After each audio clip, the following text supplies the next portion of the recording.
I ordered from Mod Pizza earlier. I think it was good.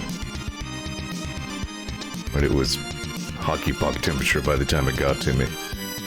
So that's disappointing.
Yeah, how about that there Nintendo Direct, what got happened there earlier? And dropped an apparently completed and released ActRaiser remake out of thin air on this, the 23rd day of September of the year 2021.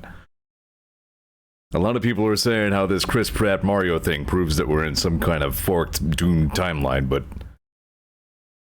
I say ActRaiser doesn't just come out of time and space, out of nowhere like that. What the frig? I seem to have really locked my weekly schedule into something here, so I'm not sure if I really want to, I'm not sure if I want to, you know, butt something out of the way and wedge ActRaiser in there, because there's still plenty of disco ahead of us. There's still plenty of,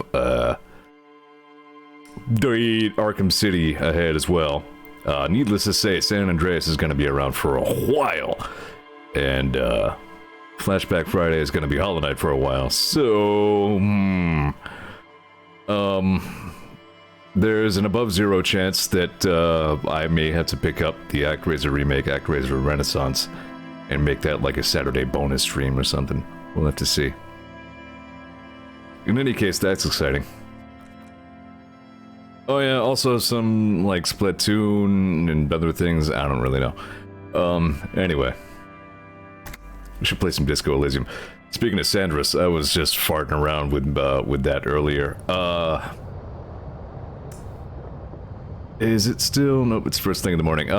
There is like a way to downgrade the version of San Andreas on Steam to 1.0, which fixes a lot of things and puts back things that were deliberately removed. So I really wanted to do that. I had to spend like a stressful hour or so farting around with how to make that work, but it seems to work. So there will be like a little bit of an adjustment when we start that back up again on Tuesday. There may be some graphical changes that not everybody will prefer, but I got used to them pretty quickly. I think it'll be a good change, so that got did. Anyways, here in Disco, I have a bad decision to make because I'm realizing it's day 4.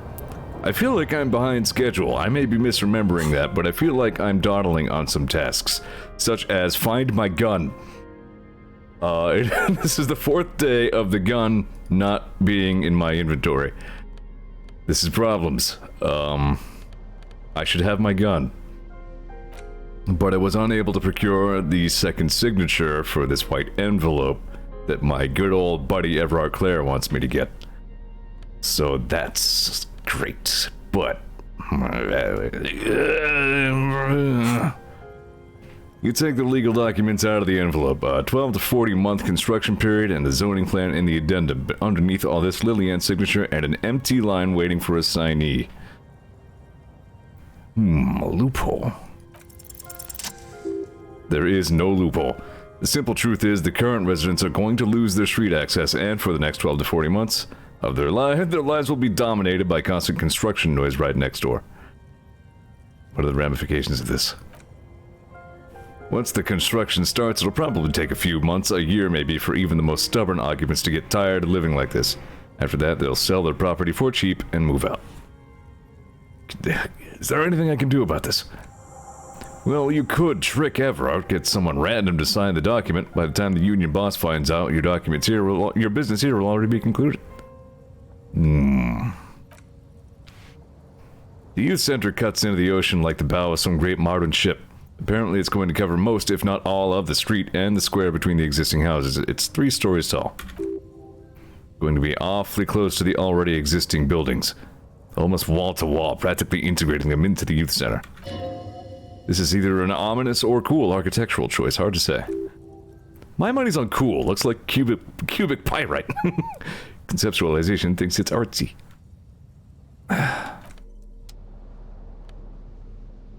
So,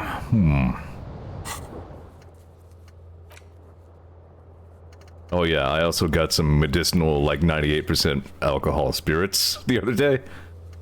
I'm troubled by the ramifications of this, but the gross necktie seems to really think that this is a great idea. Okay, who else can I get to sign this instead of the intended signees?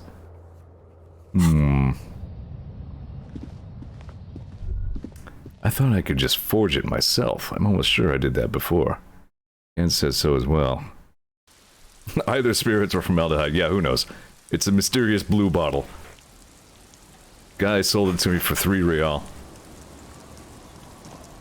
Yes? What do you want to know? Good. Alright then, good talk, Kim. Sure, I can't convince you to sign this, no. Our tenant, the policeman. I hope the waves don't keep you up at night. What can I help you with? Can you wash my gross jacket? I can wash it for you, but it's going to take about a half an hour. Think you can stay put for that long?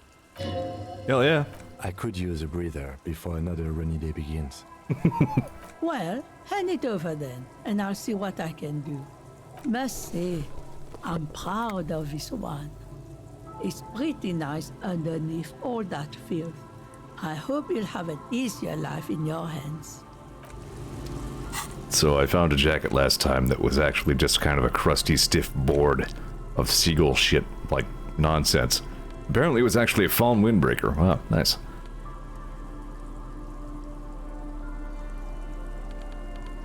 What am I wearing for a jacket? Oh yeah, my awesome pinball coat.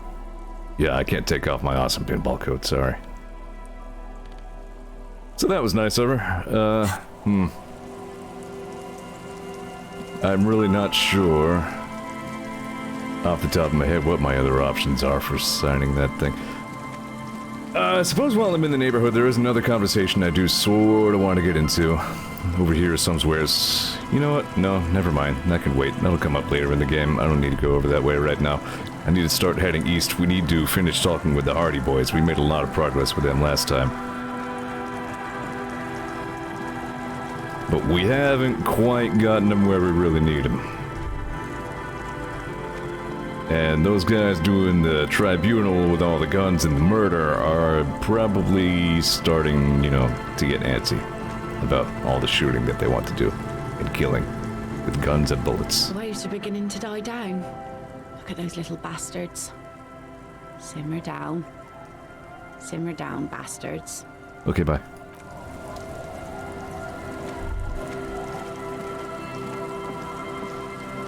So, we'll head over that way. Got my smelly toilet leisure, I'm ready for action. What else did I want to do? Damn it. I had something in mind. Nah, I think I'm just thinking of the envelope. Like, I was thinking my first item of business for today would be to get any scribble on that line and just go ahead and dunk it. Because, as I said, I mean, day 4, still somebody has my gun. This is not okay.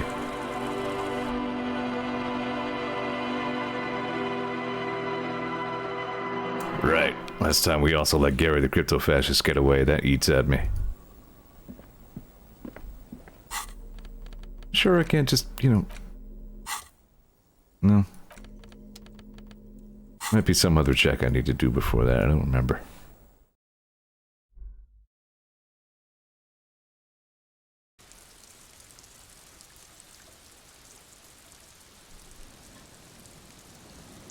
Damn, I really feel like I had some mental notes for today's stream that I did not catalog into actual notes. And as such, have now forgotten. Let me look at my task list. Mysterious bottle of spirits. Talk to Titus about the tape that they thought was evidence but kind of is not. Talk to the cryptozoologist about Kuno. Ice bear for... Right, that was the other thing. We need to get the filament for that lady working with the radio computer. So she can agree to maybe making something work with these nightclub idiots. Dance club, whatever they want to call it. And call the library. And call the bootmaker. We got all kinds of shit to do. It's a good thing the game keeps track of all this for me. Because I forget what you do in real life after, like, open eyes. And Nordic Dance Club, yeah, that's the one. That's what they want to do. No drugs. Only hardcore. No hardcore drugs, only regular hardcore.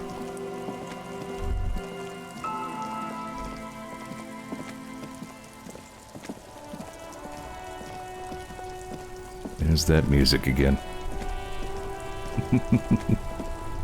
Oh. What are you fellas doing here? That's one brutal motor carriage. Says the young man with a homophobic slur written across his back for some reason. If I were a real skull now, I'd jack it, paint it in palm tree livery, then bottom light it, neon style. His companion wears a simple yet elegant slogan, "Fuck the world." A snazzy shit-ripped skullmobile like this would make a fine trophy. We could, like, hang fucking shrunken heads from the side mirrors. Cops' heads. Scary tribal He shit. says all this with Kim just standing right there. Yeah, tribal shit. A cop carriage like this would have proper skull value. I don't recognize these guys. While I appreciate the interest you take in my brutal motor carriage, I have to stop you right there. The RCM takes threats directed at its property seriously. It's just theoretical work, Copper. No basis in reality. Man, if we were certified skulls right now... Thomas says Kim is going to shoot these men. Skulls. Now, there's a strong organizational title. Who are you? I can tell you who we're not, cop. We're not snitches, flow bears, or skulls. Flow bears? You can't say that on Twitch. Which is not to say that the skulls are bitches and... On the contrary. The part of this presentation you want to take home with you, cop man, That's weird. is we're not part of the skulls. That is my favorite method of censorship, though. Just replace it with a weird word that doesn't exist. Who are the skulls? You don't know? What kind of cop are you? I'm so glad you asked. The question was rhetorical. The skulls are the most vicious gang of the Besmertnay. The nastiest bunch of psychos ever. Jacking carriages and getting into high-speed chases. Possessing an infinite amount of fuck-all swagger, infamous for their non-verbal modus operandi. They usually occupy the burnt-out quarter in Jamrock, or you can find them loitering around the brightly painted bottom-lighted vehicles. I can't wait to become a skull. bottom lights are wretched aggressive. You guys know Cindy the Skull? Oh yeah, Cindy's a right proper skull. Yeah, a true artist of the future. Just like Arno van Eyck. By the way, if you see Cindy, give her our regards. Odd, there isn't a hint of hate in them. It's like they're that guy and fuck the world out of some kind of moral obligation. The lieutenant on your left is unusually lenient towards them.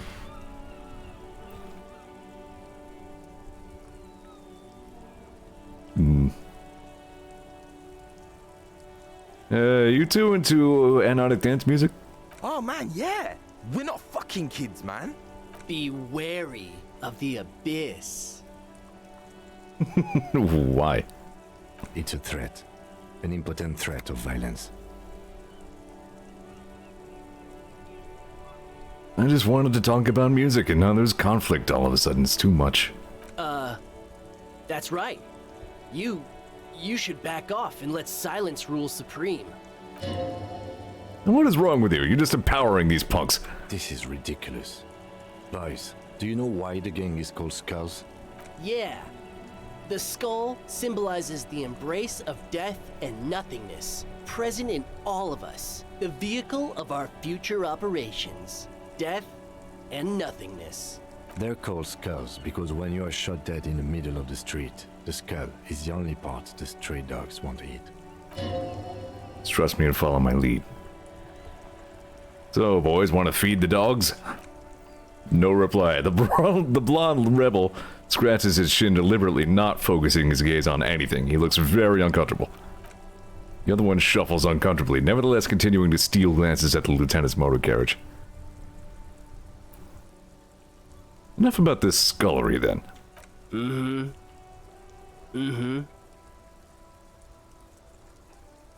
I don't think I want to give these guys much more of my time. Well, talking with you has definitely been something.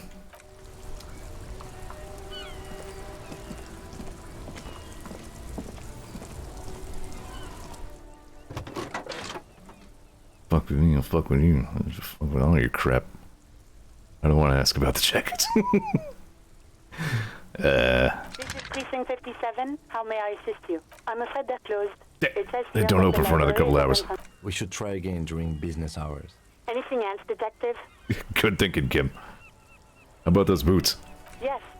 It took some convincing, but I got the mercenary's name and a few biographical details. Are you ready? Lieutenant leans in to listen, notebook in hand. Shoot. That suit of armor was issued to an Oranese citizen named Ellis Kortenaer. That's E-L-L-I-S Kortenaer. R. Exact date of birth, unknown. He was signed into the Lelystad County Neonatal Care Unit on 28th of February 09. Neonatal care unit. He was found as a newborn in a leaf compactor near an abandoned farm. He spent 4 months in the neonatal unit, survived apparently, and was assigned to a foster family at 2. Wow. According to Clausier, Lely said his real name wasn't really his. Perhaps that's because he was fostered? This is what the ICP knows about him. He was raised by foster parents, entered the East Brand Military Academy in Vredefort at 17, then served in the Oranese forces till he was honorably discharged in 41, just a year before the Seminese conflict. Then the armor followed him to Seminine, or at least I assume it did. And that's it. There are no records of his employment in Crenel, or any of its other incarnations, or him even entering Revachol. He was found in a leaf compactor? It's a garden tool used to press leaves into these cubes. It's a detail the hospital had, the only detail in these files. So I thought it would be good for you to know. It is. Thank you, Alice. Any information on his foster parents? None, officer. Sorry. It's all we have to connect him to Cornell is the armor. Even that is a small miracle. These organizations usually double-check their inventory. Thank you, Alice. Great work. No problem, Lieutenant. A compliment from Lieutenant Kitsuragi. Not bad. Well, we have his name and service record now, kind of. A name. This is very good. Elise Cortenard. This means something to him to know that name. Like naming a case, it's important. Sometimes police work is about human dignity, about giving back names to anonymous victims. I'm glad the inquiry was helpful to your investigation, officer. Did you have any other questions? I'm done for now. 57th, over and out. Endless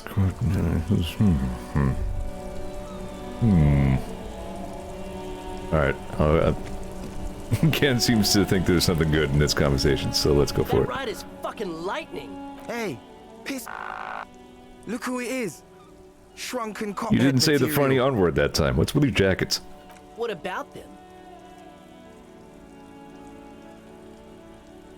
I suppose I'll ask about this one. Well, first off, it's a statement and not necessarily something that characterizes me as a person, even though the statement has character. And I do like piss.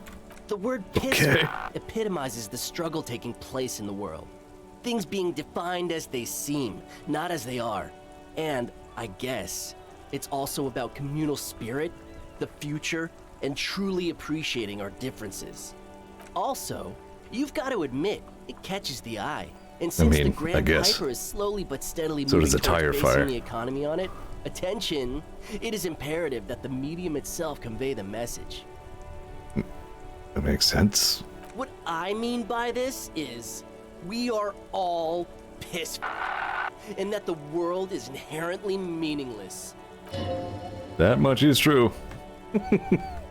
Why do you have "fuck the world" written on your jacket?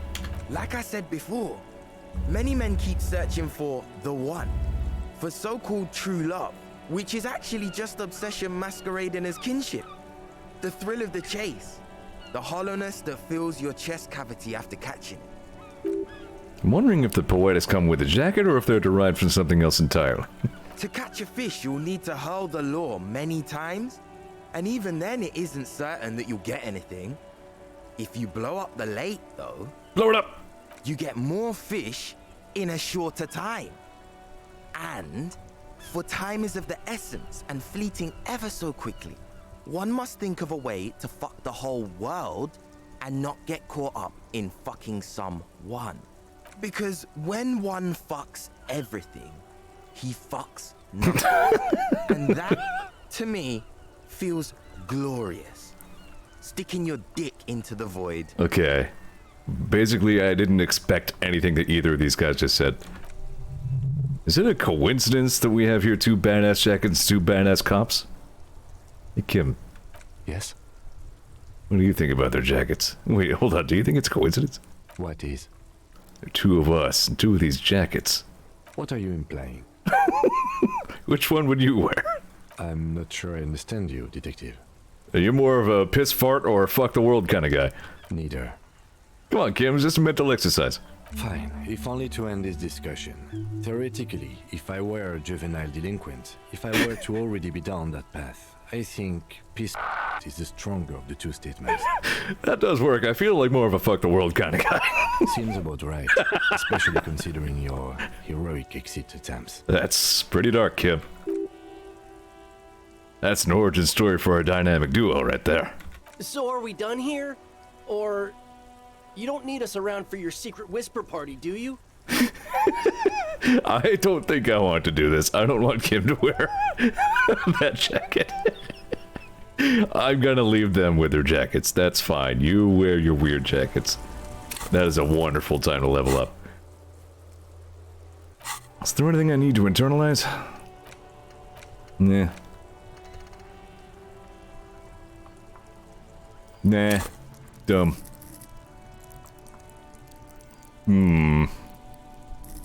I might do the thingy that I did before. Hang on to my skill point and wait to see if I fail a check somewhere. Or do I need drama still? I gotta get past plaisance. Alright, I can already check that again. So yeah, I'll hang on to the skill point for right now.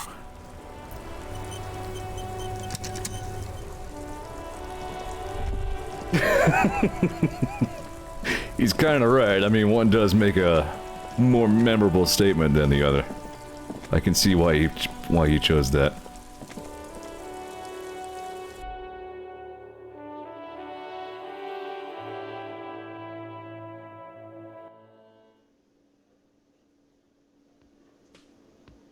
Good, everybody's here. This is not karaoke weather. It needs to be night. We gotta have the disco lights. Hello, officer. I think I almost have it. A new trap design, that is. I know you're skeptical, but I have a good feeling about this. I had a chat with this kid, Kuno. He promised to stop stealing the locusts. So it was just a child. Thank you for telling us, sweetie. This is good news, right? It means we can try again. She acts chipper, but something has changed in her tone, a hidden worry. Something is secretly gnawing at her confidence. It's not this Kuno kid or the missing locusts. It's something else. Yeah, you're right. We just need to restock the empty trap. Then we'll need to inspect the traps one more time. And then maybe we can. The aging cryptozoologist breaks into a hideous coughing fit. Darling, I told you to take it easy. You're getting sick. Maybe it's time to go home. You're right, you're right. We can come back next season when it's warmer.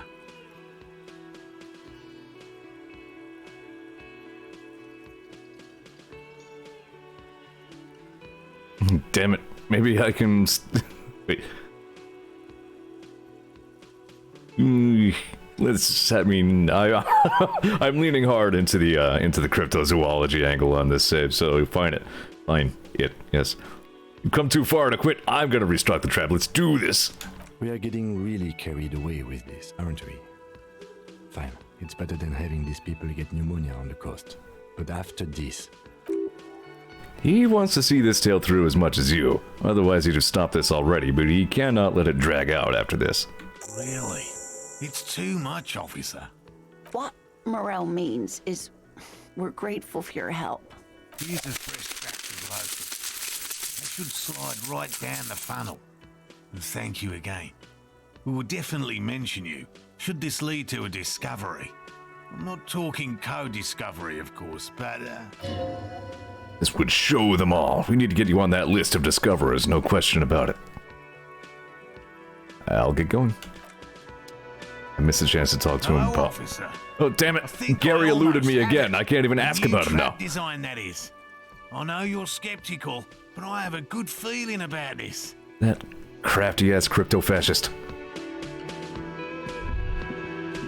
I thought I would break some good news before I got around to the weird Gary conversation.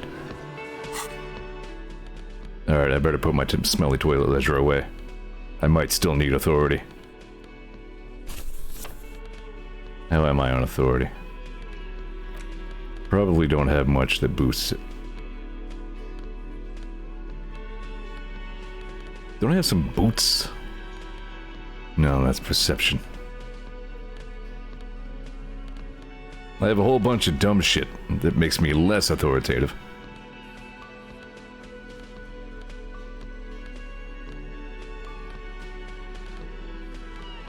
You would think one of these cop jackets does, but maybe not because, you know, nobody here thinks the cops are the police.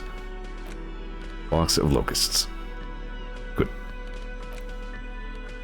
Troubling blue bottle.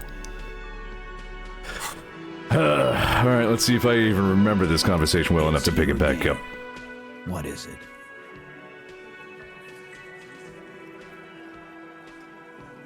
So, I talked to Classier about the tape. And nothing. She stands by what she said. That fucking fucker. You're the worst cops in Revachol. I gave you gold on that tape. She pretty much laughed it off, Titus. Fucking fuckity fucker. And what did she say then? That it's fine. People are supposed to be like that.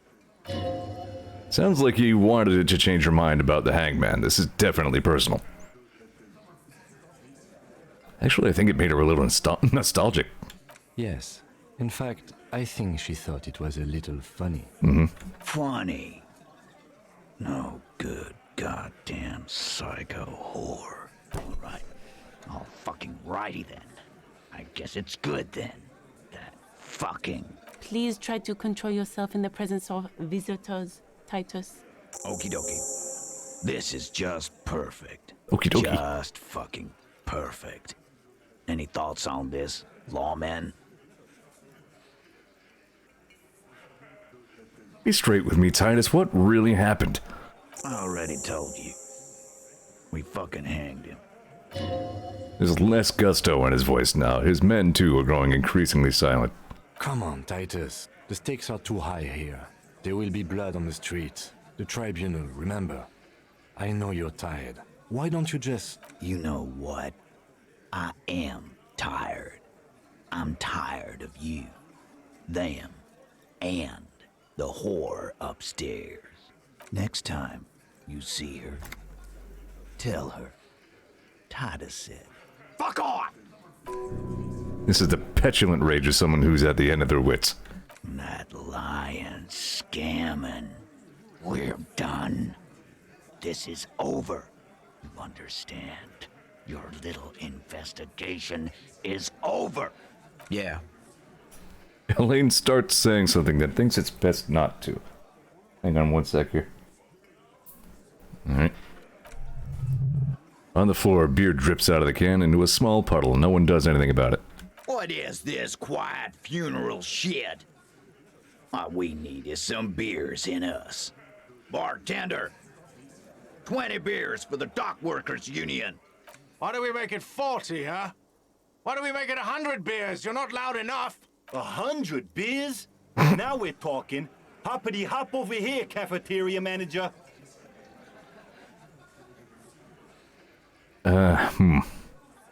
Okay, hold on. I'm pretty sure this is the check that can kill you if you do it wrong. So, let me make sure I've got all my rhetoric gear on. Hold on. Titus, take a step back. I need to change into my rhetoric pants. How am I on rhetoric? That's a blue one, right? That's a intelligence one. Yeah. There we go. I'll just wear my white polo shirt. That should give me pretty good odds. And I don't think failing the check is a big problem, but... It's you again. What is it?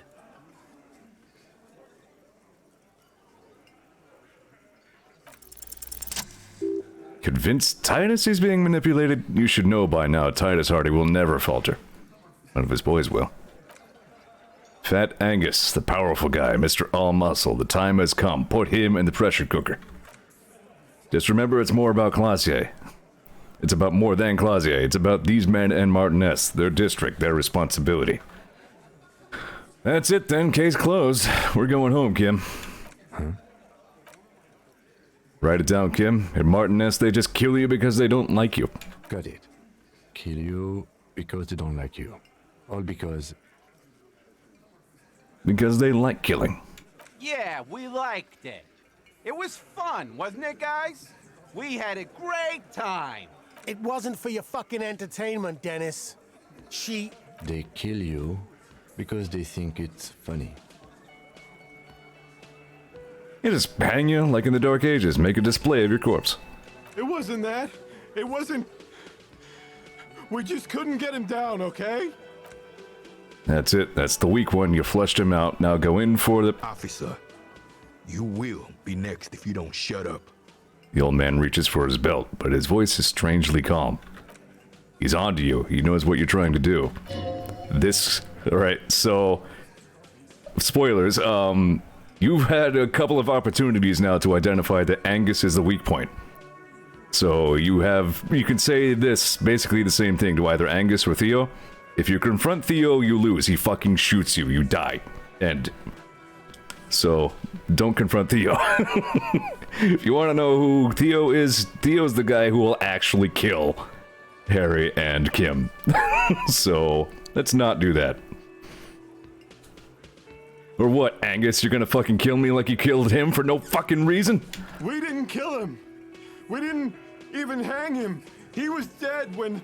Shut up, Angus! He was dead before you hanged him? Fatty! Say one more thing to the cops and I'll... Dennis, stand down, or I'll beat your head in. Theo, take your hand off the belt. This isn't 31. I've got this under control. The room falls quiet. So quiet you can hear Angus wheeze. Angie, where's your goddamn inhaler? You sound like you're dying. I left it home. I can't get it. I'm too fucked. I'm sorry. Why are you so fucking fat, Angus? Jeez. Now it's all pointless. Because of you.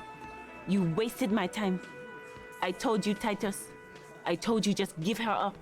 Lizzie, your help is no longer needed here. Go tell Evrard. Fine. I'll tell him. After a long walk along the coast. What just happened between these two? You're in. He's all yours. Questions. So you didn't kill him. He was already dead. He just nods. You hanged the corpse to cover up the real cause of death. What was it? We're not sure. Probably a bullet. The wound was difficult to see. The coroner and his assistant are wrapped in blue, hands covered in blue gloves, mouths covered by blue masks, bodies by blue aprons. The coroner wipes his brow, scalpel still in hand. Get the light, shine it in his mouth, he tells the assistant. The coroner squats to better see as the light illuminates the darkness inside. Well, shit. Can't blame him for missing that. Get the saw, Alan. This just got fun. That was the check that we weren't good enough to find, or at least I wasn't. Because the girls asked us to. They were in some shit. Girls, plural? There's another girl? Two of them? Take note of this. They'll probably say more about her later. Did she kill him? Cop, I have no idea. The girl says she didn't. Tom was wondering if this was a suicide. He doesn't think she did, or at least he hopes she didn't. What happened Sunday night? Classier came down. She seemed really out of it. Drugged up, even more than usual. Bug-eyed and gurning, you know? Not in a fun way. It looked like she'd redosed after something went down. I've seen that look before. She was scared. I knew someone had died. How did you know? I've done this job for 10 years. I've seen it before. It's the politician in the motel room with the dead hooker scenario. Only in reverse. Good analogy, boss. You don't get to talk yet, Shanky. You're still on the bench. And you keep taking it easy too, Angus. I think he's not that mad at Angus. I think he's just worried about him. So what happened then? We went upstairs. Sure as day the Merc was dead. There was a bullet hole through the window. Fucking dirty sheets and bottles everywhere. He means they'd been fucking? Tibbs patched the window. And the corpse. We hanged. Who's Tibbs, the 8th Hardy? Yeah. Nah. He's my brother. He's in the window replacement business. Just a window replacing guy. Alright. Tibbs, that's short for Tiberius? Yeah.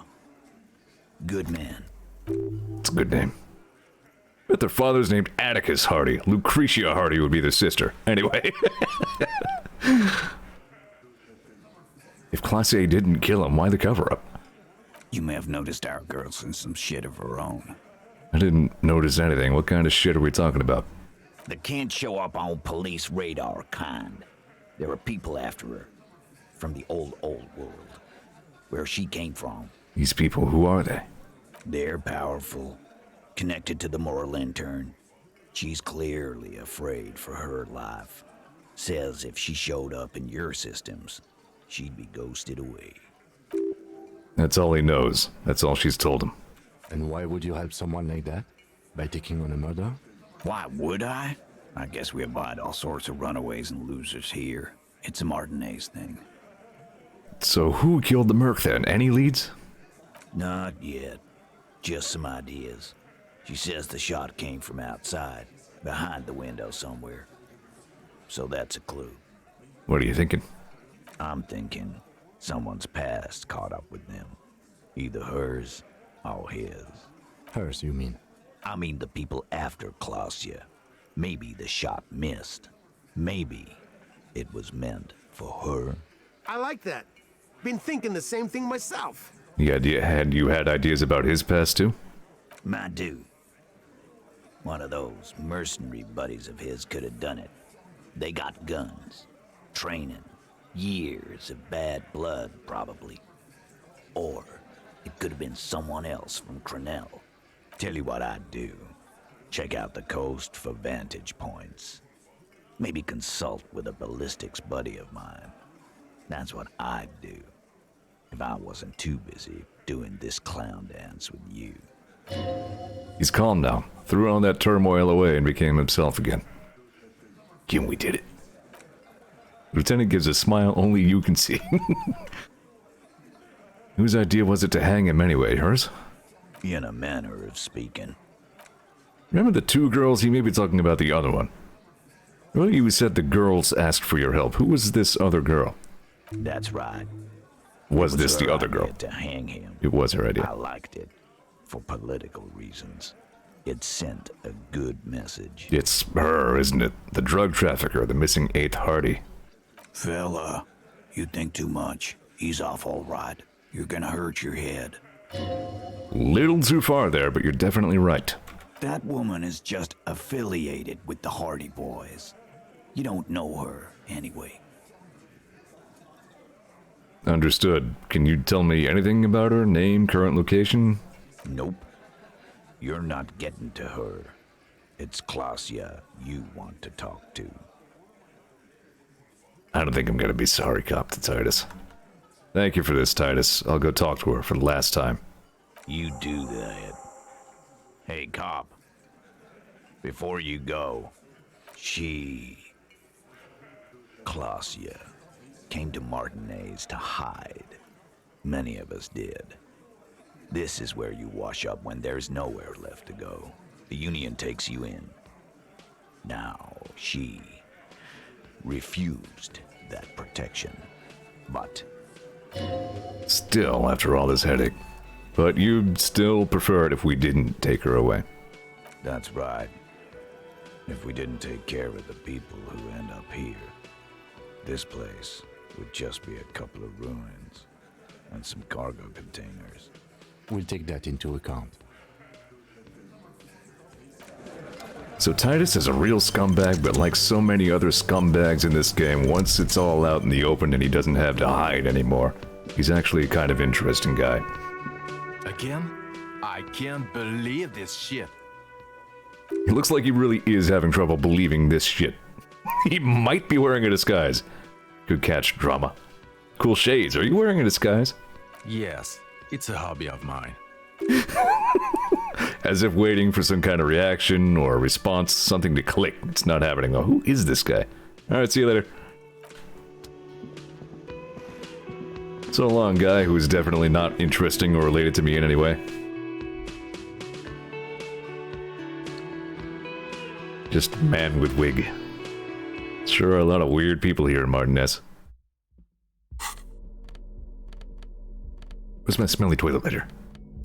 Good, good.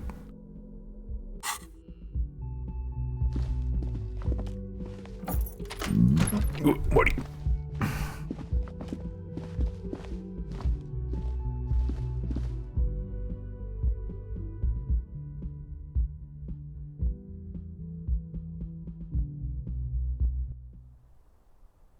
I still can't believe an ActRaiser remake suddenly came out today.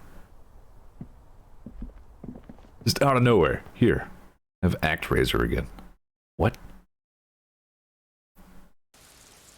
Like, who's that for? ActRaiser's demographic is tiny.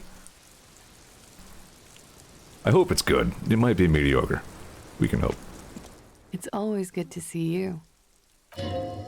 Something in her demeanor has changed. She's tired, consigned to her fate, to being here with you and what's to come. The Hardy Boys told us what really happened. I understand. You don't look surprised. You were expecting this. I knew there was a chance you'd get them to tell you. It's what you do. You're the police. For what it's worth, I'm sorry for wasting your time. This is good. Clear the air first between you two, and then move on to questions. Is it? Something's off here. Josh, I can't hear what she's saying. If you knew we would find out eventually, why did you waste our time? Because of the Hardys. I couldn't just dispense with them. They were only trying to help me. Out of the shit I'd gotten into. Cool. I'm satisfied with this explanation. I am not. There is more here, miss. You're right. There's more. There is more. You answer to the coalition government, and by extension, the moral intern. Briefly glancing over her shoulder to the sea as she's done time and time again. A grand expanse of water reaches over the bay into the horizon, gray and pale violet in the morning light. What lies beyond it? The Pale, the Mundi Isola, the Occident, and then Oranje, the old world. The conference centers, the people who are angry at her, her past. Is that why you're looking over your shoulder? You're afraid of the moral intern? You share a database with them. You send people to their courts. What's going on? What did you do? Just business. But bad business for some people in the moral intern. If I show up in your records, officer, they will find me. They will... What happens if they do? They will kill me, sir. If you file my name, take me in for questioning, enter me into the moral intern mill, well, then I'm fucked. For nothing. This murder didn't have anything to do with me. Fucked? People after are moral intern people. This isn't Orange's lit. What did you do to have these people after you? It's not nice, but it's not illegal. Not here in Ravishol, or even in Oranje. What exactly did you do? Keeps dodging the question. Industrial espionage. Ah. I joined a business collective with the intention of betraying them. I did my job well enough to be asked to do it again. With a bigger company. The kind you really, really don't fuck with. I took their ledgers, 2 decades worth of accounting. Pretty sure that's illegal. I need the names of the companies involved and who hired you. The job was Louisduin County Savings Bank. They sound small, but they're part of the Louis-Scop conglomerate. That was the second job. The first was some printer company. You wouldn't know them. But she really destroyed them. She still feels it. As to who hired me for the job, I don't know. But they're after me too. Along with Louis-Scop and their friends in the MI. Once you're done in the competitive intelligence circuit, you don't have allies. You're radioactive. That's a lot of shit you gotten yourself into. It is. Many people lost their jobs. Not just C-suite. Ordinary people. What I did to get to accounting, a lot of people got hurt. But that's just more of my shit you shouldn't have to deal with. You're solving a murder. Thomas says so. She's a Shadowrunner. What did you do? One of them killed themselves because of me. That's not easy to deal with. How do you deal with anything? It's all just... How do you do it? I don't either. There you have it. The way of the warrior. What happened here the night he died? We were there. Together. In bed, I mean. Tell me exactly what happened. Okay. He was in a kneeling position. He had just entered me. I was on my back, looking at him. I heard the window behind me shatter, and I turned to look. There was a hole in the glass. I turned back to him. His eyes were looking through me, and his mouth was open. Dumb. I could see. I could. Chest rises and falls with each word. She keeps herself together and says it. I knew he was dead. Before he fell down on top of me. You were right. He did enjoy the moment of his death. Let's not mention that. So then what happened? He was heavy. I pushed him off and he fell to the floor. There. He only had his boots on.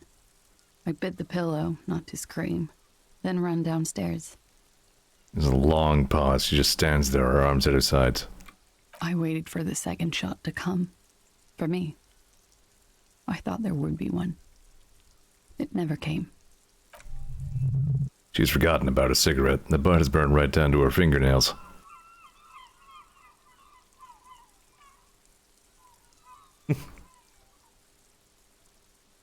And your cigarette there. Oh.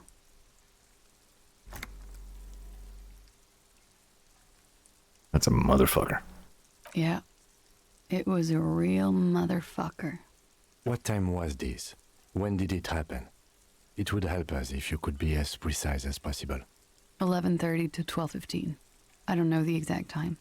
Around midnight. It's okay. Were you inebriated? Not as much as usual. He'd done a line, plus other things. I was drinking. Wait, Titus says she was gurning her jaw off, much more than usual. Titus said you looked pretty high. Oh, yeah. I did one of his lines, just to clear my head. Did you hear or see the shooter in the course of this? No, What did you do then? nothing. I was trapped. I was stuck in my room downstairs. I got some clothes on and crawled back up, drew the blinds. Blood was coming from his mouth. Not a lot, just a little. He was still on the floor, slouched. I couldn't be there with him anymore, so I ran down and out of my room, into the hallway, down the stairs. I knew there would be people there. Run, woman, run past them and out into the street where it's dark and people move to the lorries at the intersection as far as you can. Why didn't you run away from here? As a matter of fact, why are you here now? I already ran. I ran from an entire Isola. I can't run any further. Not with these people. This is as far as it gets. So what happened after you ran downstairs? Sylvie was tending the bar. A lot of people were there.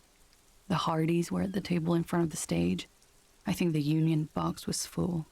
Ruby was there too. They were having such a good time. Who's this Ruby? I sat down and they all welcomed me. I didn't even have to say anything. Ruby knew something was wrong. Who is Ruby? Ruby. You know, the leader. The leader? Of what? The Hardy Boys. I thought Hardy was the leader of the Hardy Boys. Well, nominally, yes. Ruby's the one they go to when things happen, like things they need taken care of. She's the organizer. Looks like my old buddy Titus still wasn't being fully truthful with me. But he's doing whatever he can to protect this Ruby person. This Ruby, in her phrasing, is entrusted with great power. She trusts her. So do the others. Would you say she is the 8th Hardy Boy? Why not? She also party with Ruby, however? Did you, party with Ruby too? No. Still, there's something there. She won't tell you now. Okay, let's go on. What then? Well, Ruby said let's talk upstairs. I showed her the room. I've known these people since December. They know my situation. But I can't leave a paper trail. Ruby was the first one I told. She said she'd take care of this. It's what she does, you know, take care of things. I helped her get the body to the bathroom. We used a belt to pull him up under the shower, to keep him upright. To mislead you, they were tampering with the body. To produce lividity, matching a hanging? Yes. We completely missed the tampering. Looks like you got there in time. What was this, 20 minutes after death? Whoops. About 20, yes. Ruby explained it would make the blood... You know what he does. And then what did you do? Ruby went outside to talk to Titus and the boys. I was just looking at Lely in the bathroom. I had to put his clothes back on. His armor, too. It was tough, but I've seen him take it off and put it on many times. It took Ruby maybe half an hour to come back with Titus. I'd gotten him ready by then. They carried him out. I knew what they were going to do. Make it look like a hanging. Ruby said they would. Surreal play. By the way, seriously, who is this Ruby person who had the bright idea not only to stage it to look like a hanging, but even to, like, prepare the body in order to match what we would expect? Like, that's pretty serious criminal trail covering. So what did you do while they were hanging him? Ruby said to wait here. She also said I wouldn't see her for a while. That we should lay low or something. So I did. This Ruby, where is Ruby now? I don't know. I haven't seen her since. We will need to take this question to the Hardy Boys. Interesting. Why did this Ruby go through so much trouble to hide something someone else did? Look into this later. When it happened, did you hear a gunshot? When he was shot? I may have. I don't know. I couldn't hear anything over the glass exploding. Gunshot wasn't that loud? This is something to keep in mind when assessing the distance of the gunshot. Classier didn't kill Lolly. No. Could the people after you have killed him?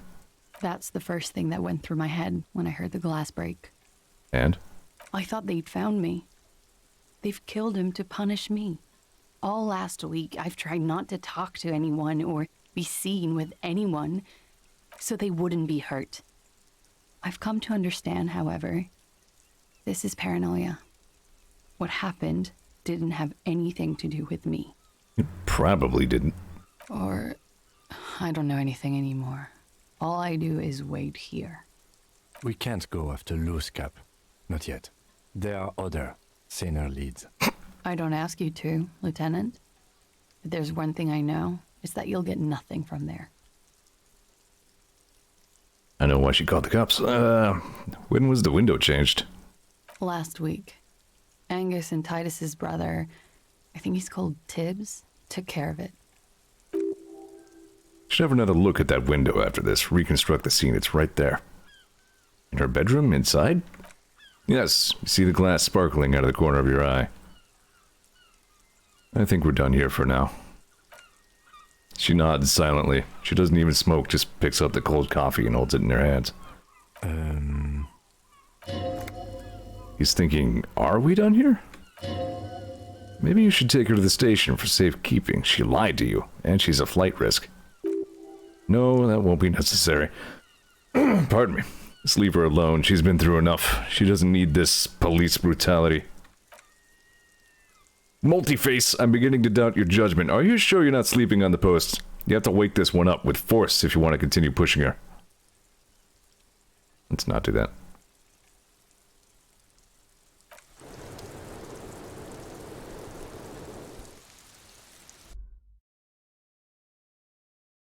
I don't know, can I do this yet? Because I remember there being another thing later on. Makes this investigation a little more interesting.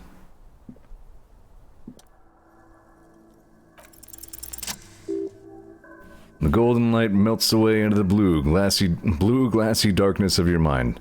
In it are two neon-lit shapes, a man and a woman on the single bed. The golden light melts away, I already read that, a two-hearted spider. What position are they in? Like the witness said, the man is kneeling, the woman is on her back. It's the night of March 4th and a shot has just been fired. The man looks directly at the woman. The shot's possible directions converge in his mouth. A ray cast from somewhere outside entering his brain. Where does it come from? From the roof outside, location A prime. The glass fractures around the bullet hole. Shards face inwards like a corona behind the woman's back. Man does not know the bullet has entered his brain. He never will. Death comes faster than the realization. The ray cast from the man's mouth unravels into a fan of possible directions, all on the roof at first. The shot could have come from any of them. This is composite location A prime, most likely of the origin point. Shouldn't there be gun residue outside? There could have been. And then the rain and slush and wind washed it away. This was more than a week ago. So I'm what, 80% sure the roof is where the shot was made from? 72%, with a weapon that's good for medium range like a rifle or a sports pistol. This is a good short distance but not too short. The perpetrator aimed with their back against the railing or possibly kneeling for precision. That would explain why it only took them one shot. I mean, this doesn't make sense. Like, oh, they weren't kneeling if we were looking at that angle. The lights were on in here. Outside was dark. It was like shooting fish in an aquarium, a well-lit aquarium. The victim opened his mouth to let the bullet in. Neither of them would have seen anything outside in the darkness, too busy with their own bodies. Are there any arguments against A prime, the roof? None that you found thus far, but that doesn't mean there aren't any. Could the shot have come from inside the room? Point X would contradict the woman's testimony, rendering the entire proposition void. These figures would be wiped out, Detective. Could there have been another point of origin further away? That's a 28%, yes. In this model, the shot could have come from a greater distance. Nothing excludes the possibility. Should we extrapolate to include every possible point of origin in Martinez? We have like a greater Martinez map here. According to your map of the district, the shot could have come from a wide angle of location, starting with the northern edge of the abandoned boardwalk, ending with an islet in the... yeah, islet in the bay. Let's call them B prime. B prime for boardwalk, B double prime for Land's End, and B triple prime for the islet detective. There may be smaller points in between, but those are too fine to zoom in on. 700 meters away, the likeliest of these B positions, 20% chance. A skilled sniper could have made the shot provided he had a safe sniper's nest. Even with the light on inside, we're talking military training. At that distance, the perpetrator would have had to take wind direction into account. 1.2 kilometers away, the least likely of these positions, let's say 3%. A truly skilled sniper could have done it, possibly from a tent? No, too far-fetched. 1 kilometer away, a point beyond the docks on an islet in the bay. The fort is ruined, but the perpetrator may have found a stable spot on the beaches surrounding it, where the concrete crumbles into the sea, as you saw in the coin-operated viewer. The shot would have been a small miracle, 5% likelihood. There is an extremely narrow field of view from the bay to the window between Rue Saint-Ghislain, etc. and 33A. The angle would have been extreme, and access to the islets is questionable. Kim, do you think the shot could have come from further than the roof in Martinez? From where, precisely? Let's say B prime the boardwalk, B double prime Land's End, B triple prime the islet. I see you have given this a lot of thought. Are those the locations you've singled out in addition to the roof? And what is the likelihood, in your opinion, that it came from a further distance?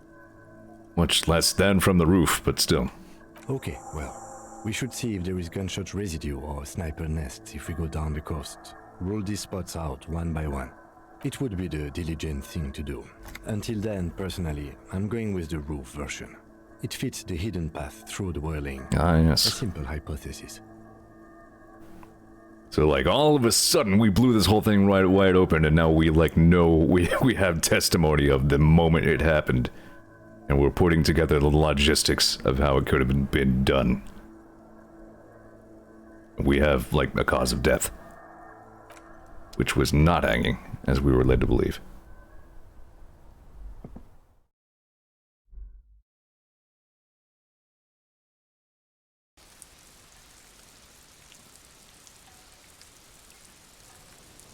Scary. Wonder if she's had anything to say. Hello, officer? No, not really. What? So I guess we're probably still not done talking to the Hardy Boys.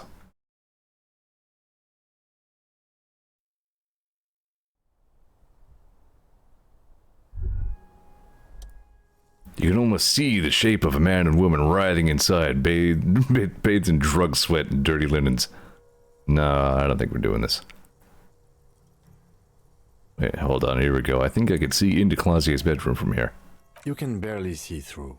Better not to jump to sensationalist conclusions here. The footprints on the floor, however, definitely suspicious. Yes, suspicious. Jackpot. Jackpot.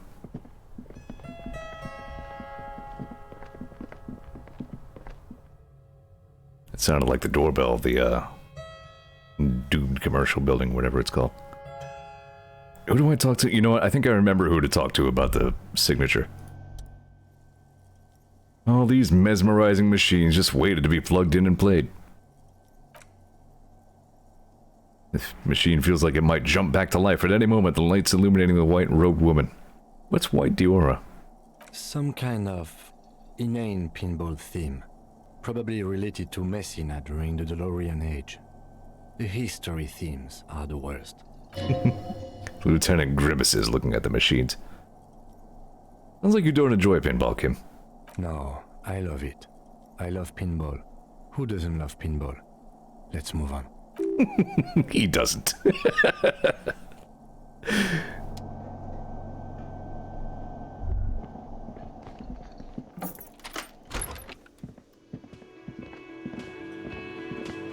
Are you sure I can't talk to you about Gary the Crypto-Fascist? Australia, man. Hello, officer. Yeah, nope. I think I almost... Can't believe it. I'll never unravel the secrets of Gary the Crypto-Fascist. It's you again. What is it?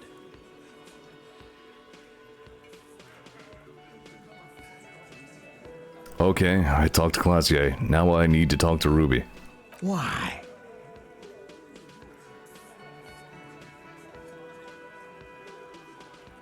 I have seen her in a laudanum-induced delirium.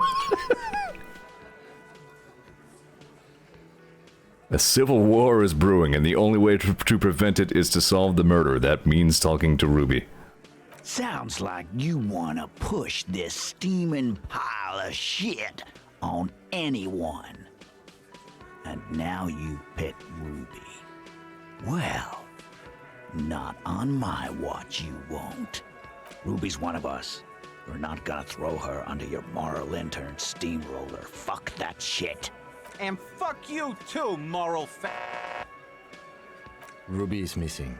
If you hide from the police in a murder investigation, you become a suspect. You know how it works, guys. That's nothing. That's just legalese. You don't even have a sound theory. I don't want to be rude, but we're trying to get some R&R here. Think you could fuck off now? I think we'll keep sticking around, Titus.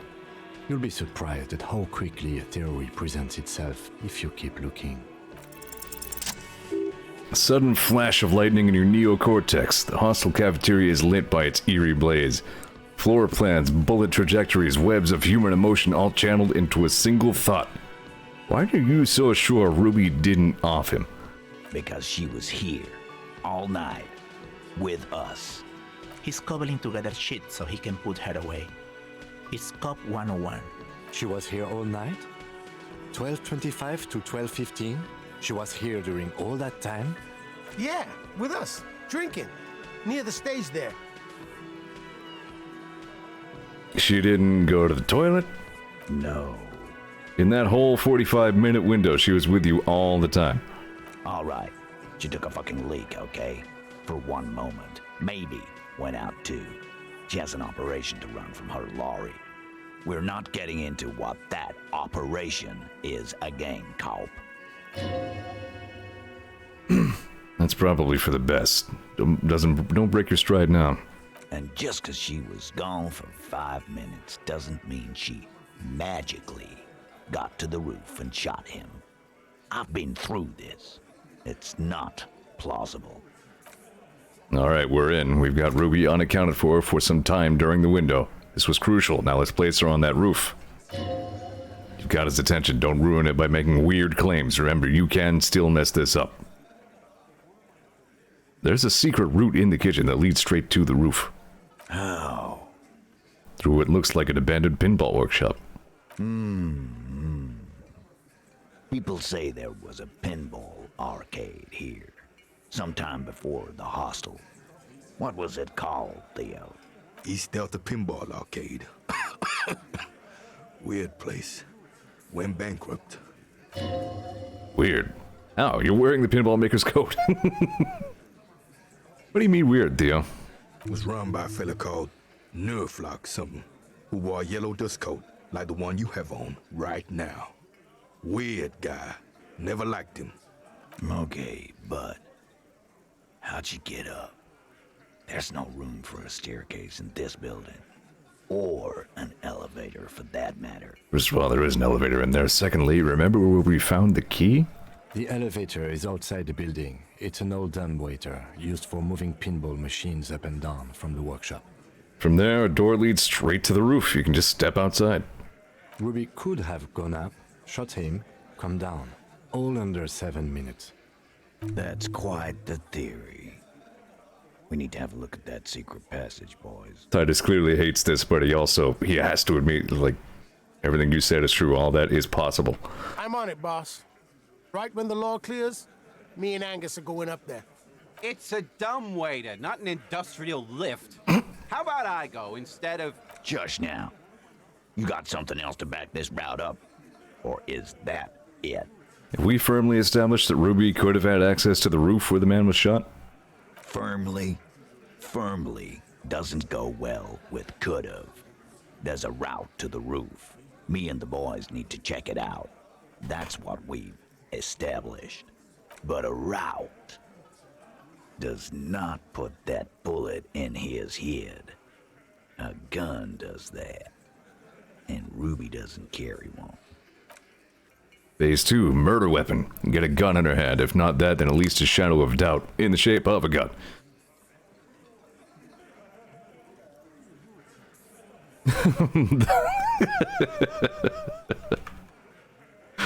Well, I think I need to give up a little ground here. The local pawn shop sold my lost gun to a woman. Maybe it was her. You lost your gun? Not even laughing. What an idiot!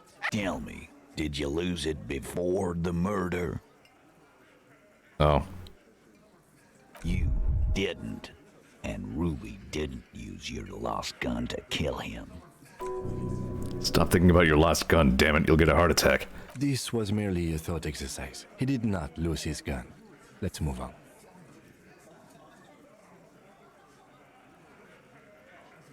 Damn. I've already established Ruby's running drugs. She could have smuggled guns, too. God damn. That's just about your favorite topic, isn't it?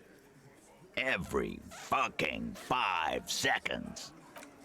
You're warned not to bring it up. Your best shot here is to just back out of it. Alright, fine. Titus, I'm not getting into it if it touches on your precious business. Okay, cop. She's got connections. I could see how she could have access to a gun. That still doesn't mean she did. That's all you needed. Doubt. I didn't say I'd prove she had the murder weapon, just that we need to find her. I don't know, cop. Why don't you find your lost gun first? Easy now, Al. This isn't comedy hour. Titus, we're not seriously considering it, are we? Ruby wouldn't do this. Why would she do something like this? Phase 3, motive, the last component. The big one. Get this and they'll give her to you. Remember, don't piss him off. That never works.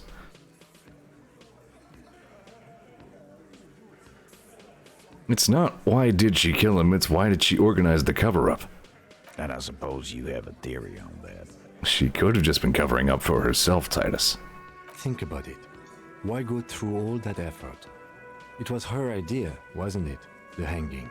You went along, but she suggested it. She had, like, a fully formed plan and shit. Right when she came back downstairs. Really, Shanks? Closio wanted to talk to another girl, that's all.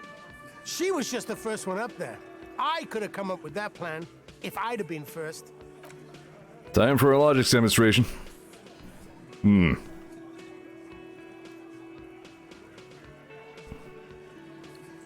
Shanky's the one who accidentally gave up some ground there. Shanky, let's assume you killed him. I didn't do it, fucker! It wasn't my plan!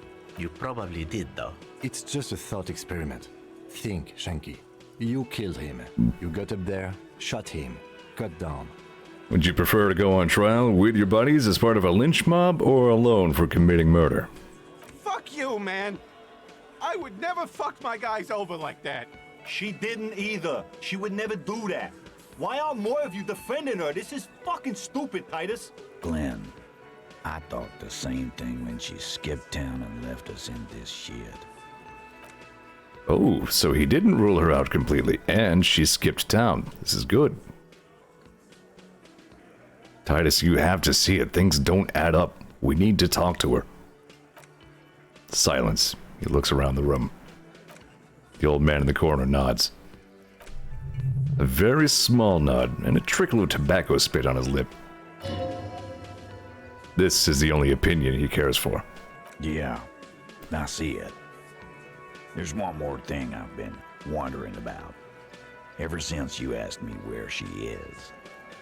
Add it to your list of suspicions, if you want. I don't know. I don't know where she went. She just got up and left. Got real scared, too. Wouldn't tell me where. However, hard I asked. Wanna know why? Why? She was afraid I would tell you. Maybe she was right. By now, I probably would. She knew there's evidence on her, and she knew we'd find it. This is typical suspect behavior. Why fleeing is always incriminatory. Perhaps. Ask her if you find her. It won't be easy, though. She made sure of that. When did she leave? Friday afternoon, when you first arrived. I got word the RCM was in town. Then she came in to see me. Told me she was leaving. That's when we had our little conversation. Do you have any clues on where Ruby went? She's not far. We know that much. She didn't take her lorry, so she's on foot. Good fucking luck, man. She knows this place like the back of her hand. You'll never find her. Yeah, Al, and we won't either. She's not really a hardy candidate anymore, is she? She's not, Glenn. Damn. Have you looked for her? A little. On the coast. Where have you looked for her, more precisely? More precisely, on the coast, past the waterlock. She's not here, so I'm thinking she's there. Can you tell me where on the coast I should start looking? Sure, there's some shit houses there, a cinder block town. Fisherfolk there refuse to unionize, so that's one place we haven't looked. I hear they have a shack where junkies sometimes crash. Time for you to step up. That may be where I'm staying. We will start there. One more question. What does Ruby look like? Boyish. Hair's red. Dyed. She looks like a Lowry man. Do you know what she's doing with ULAN frequencies? The what now? I have no idea. Boys? She said she's building a pale emitter. What? We were talking about radio equipment. She said she's doing ULAN frequencies and a pale something. I don't know more. This guy barely understands what he's talking about. There you have it. Pale something. Feels like you'll get to know soon enough. It's not much, but it'll do. It'll have to. His grip is firm and reassuring, like holding a piece of unpolished granite.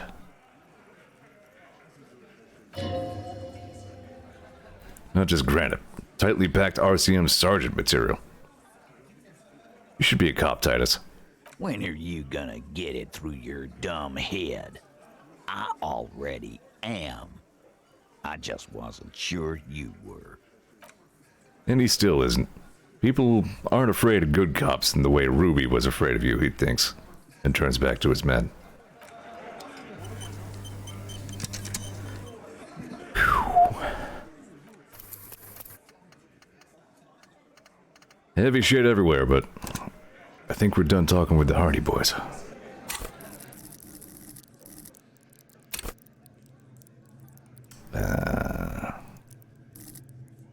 Hold on here.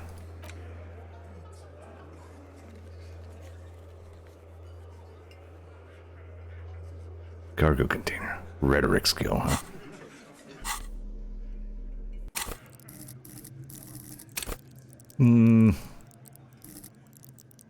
Yeah, what the hell? Rhetoric is good to have. Is there anything else we needed to do here? I think we're done here.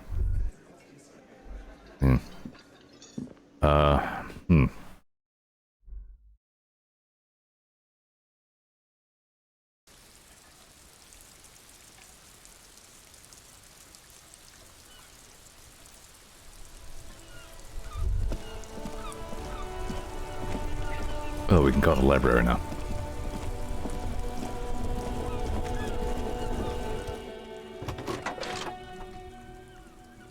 This is Precinct 57. How may I assist you? Hold on, officer. I've got Central Jamrock Public Library on the line, and I've already introduced you to their librarian. Connecting the call in 2, 1. Yes, this is Central Jamrock Public Library here. How can I help you, officer? He sounds worried yet ready to assist. This is how people get when police call. I'm looking for any information that you can provide on Billy Majan, a reader. Billy Majan, you said. Give me a moment, I'll have to check our database.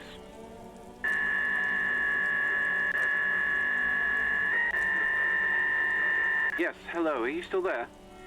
I found Billy Majan's home address, is that alright? No phone number, unfortunately.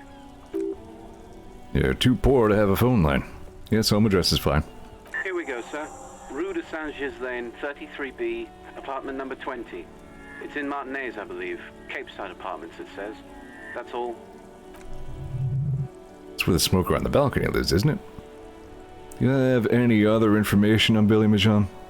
It says here that they returned their last book just a few days ago, but I wasn't at work that day. Do you know someone who was? Marie? Marie? Do you remember a reader named Billy Majan? They returned a Tybalt book the other day. Yes, it was my colleague Marie. She said that it was Billy's husband who returned the book. He also asked for this new sci-fi release, Lowe's Radio City 87, but we don't have it yet. Good, you have a name now. So, Billy Majan is a woman, not a man. How did your colleague know that it was her husband? Marie knows Billy. She's been working here longer than me. Sometimes her husband returns some books for her. And then goes for a little drink later on the lookout. Do you know the husband's name? Sorry, no. Marie only knows him by sight. Can Marie describe to me what the husband looked like? Marie! She said it was an older man, and that she's pretty sure he'd had a drink or two the last time she saw him. What was he wearing? 1 second. What was he wearing? Sorry, Marie wasn't really paying any attention to that. Yeah, I don't either. Thank you, that's all from me. I have no other questions. Happy we could help. Goodbye, officer. Anything else you need from me? I'm done with the radio for now. 57th, over and out.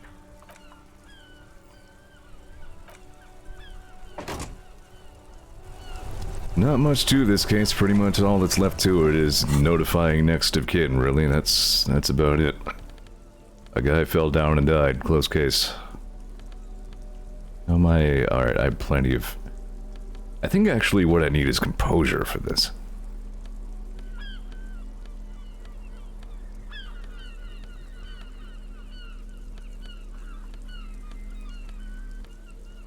What do I get? Ah, Grishu. That cost me an empathy point, though.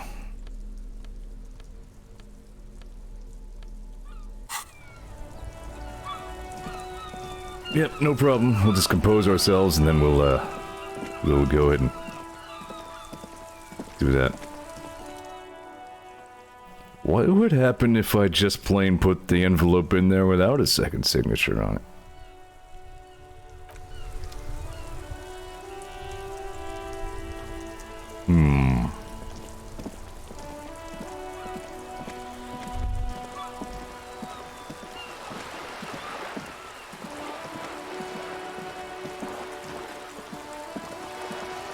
Like, I really don't know.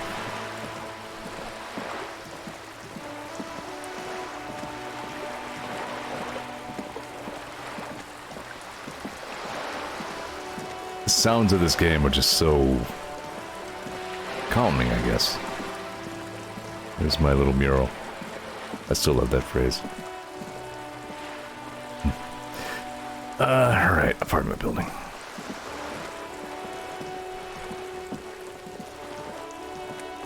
Kim's like, I wonder what asshole defaced that building.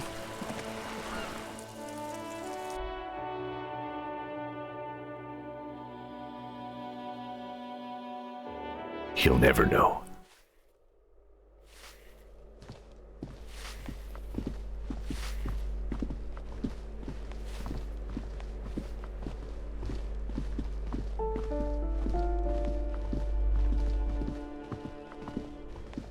else? What else? What other check did I miss in Kuno's dad's apartment?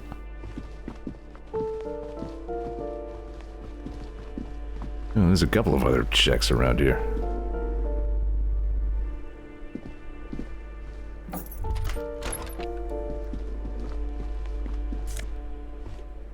Beer.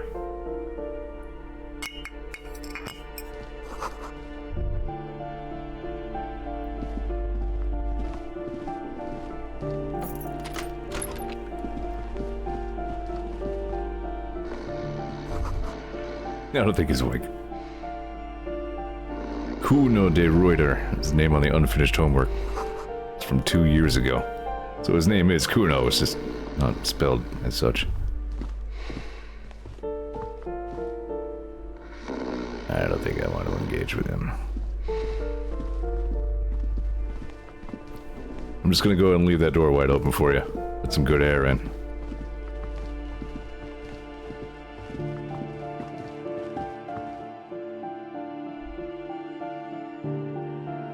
I half wonder if it's because of this scene that this music is here.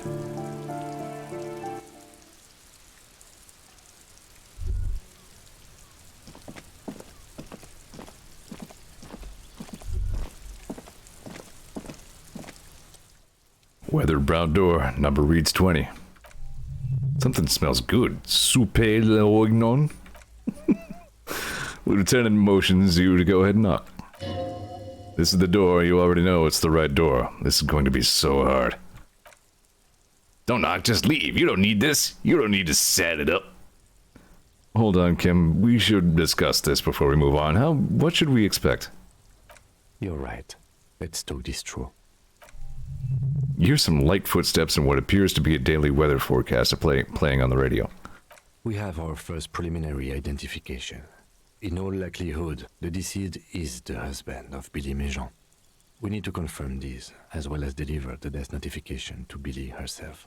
Now, delivering a death notification is never an easy task. There's a reason why it's often called the most stressful part of our job. This is why it's usually done in pairs. You got this. I'll be monitoring reactions, ready to act if necessary. Hang on a sec here.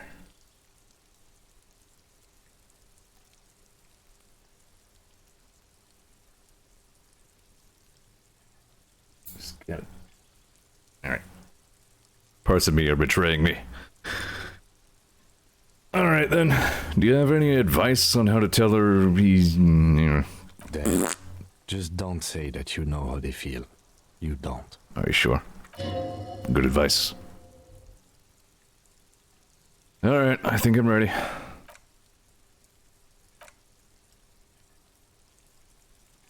The door cannot speak, but someone on the other side of it says, "Hello, who is it?" Someone turns down the radio.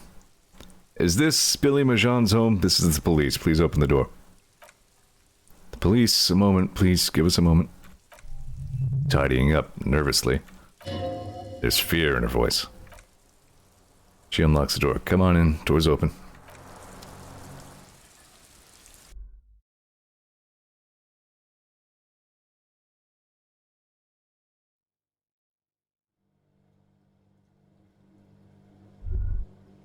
Alright, I'm gonna do the thing I do, where I mill around and then, like, get into a whole bunch of shit before I actually do anything.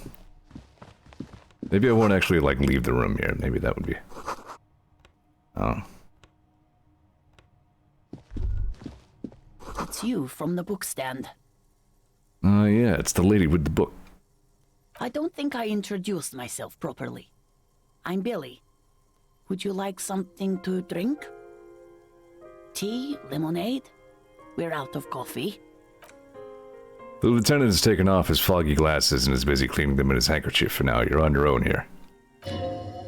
You must feel vulnerable without his glasses. Is this why he's letting you take the lead? Thanks, but I'm alright. Is this about Victor, my husband? Is he in some kind of trouble again? I can come pick him up in the station if that's what. Her eyes... She stops, her eyes trying to read answers from your face. No. This is something much worse. Is he in the hospital? How bad is it? How about some small talk before you break the news? Definitely no small talk. This isn't the time or place. I was gonna say, not a good idea. Okay, good. I have actually a very good chance. You've done this before, just keep your focus. Ma'am, I'm very sorry to say, but your husband, Victor Mijan, was found dead on the Martinez boardwalk. What did you say? Your husband, Victor Mijan, is dead. I'm very sorry for your loss, ma'am. Oh. You got that +4 too, Tama.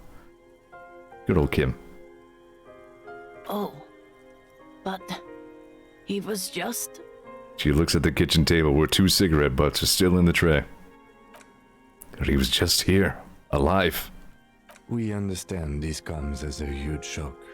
I want you to know that me and my partner are here for you if you have any questions. Take your time, ma'am. Situation is so serious, Kim used bad grammar.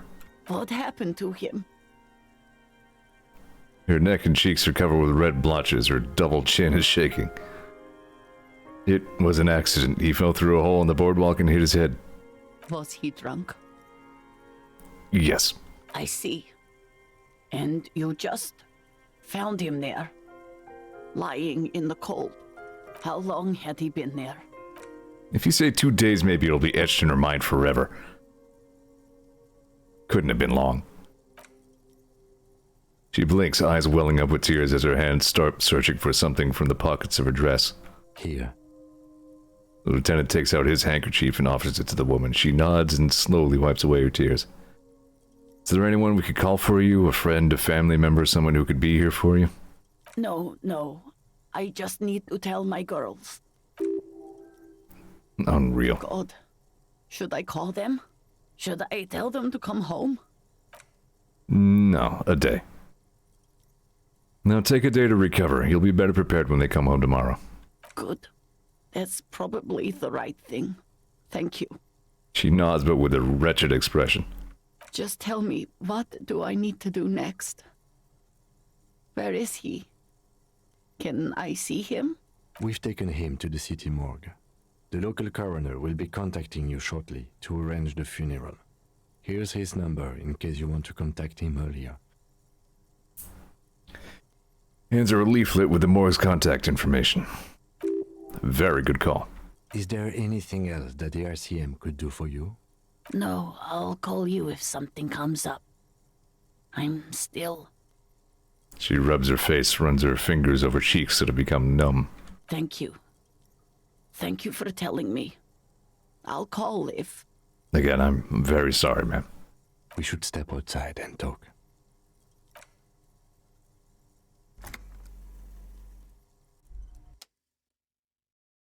I failed that check before. It's not pretty.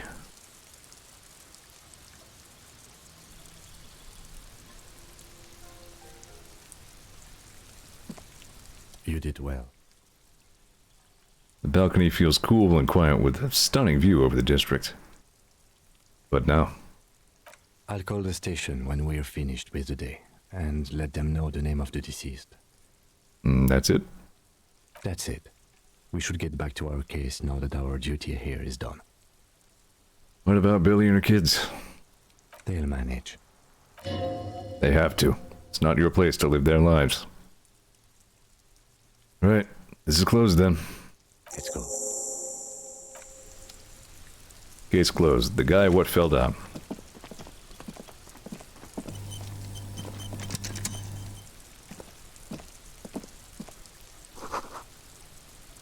Someone's watching.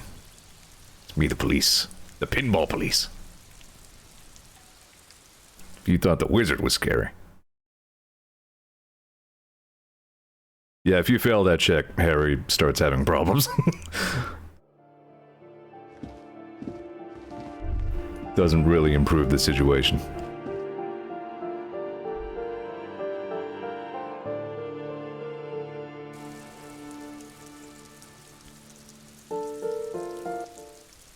At least as I remember it.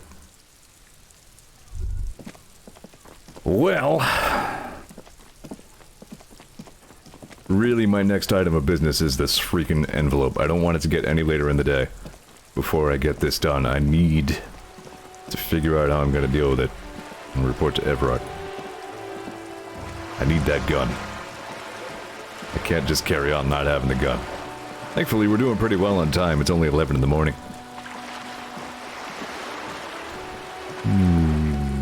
110.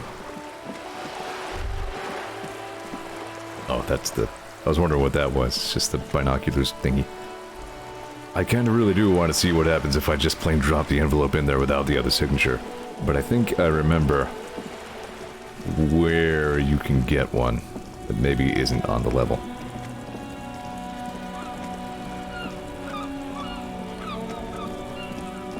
Thomas says only 11 already total lady your husband's dead. Good police work today. We interrogated some guys about a trusted confidant who might be a murderer. Told a lady her husband fell into a hole and split his head. There's my car that I crashed. It's not this shack, is it? They're talking about the one that I was in.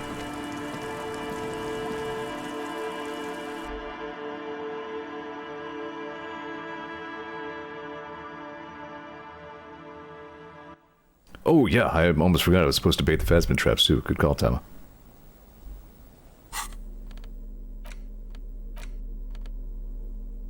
A large crimson bottle of cheap sugary wine made of poverty, sugar, artificial taste enhancers, and a vague memory of grapes.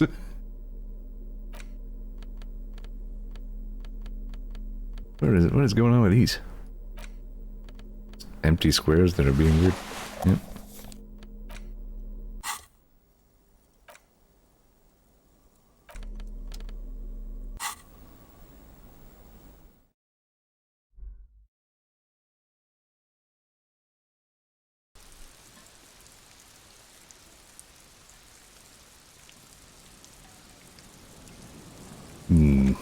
Whoop.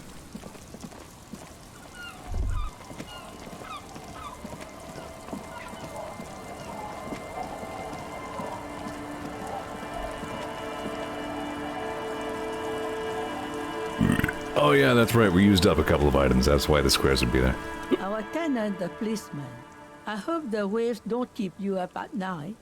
What can I help you with? Have you seen a red-haired woman named Ruby around the coast?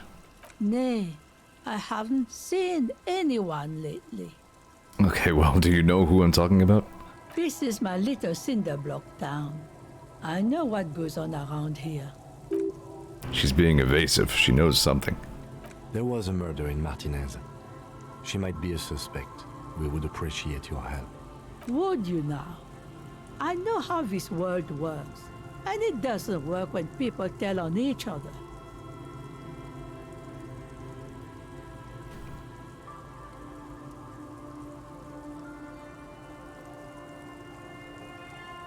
When that man locked himself in the woodshed, what are we on about?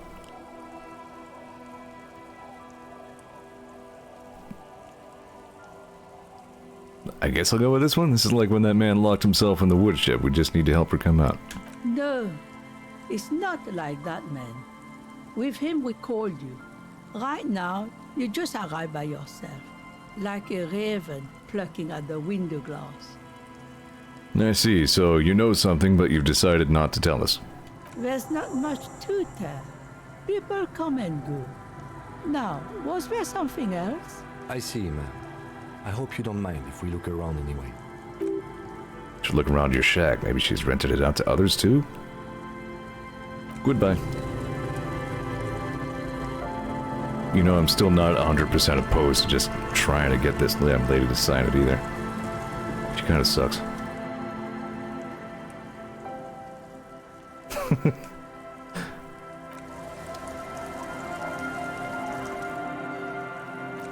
Alright.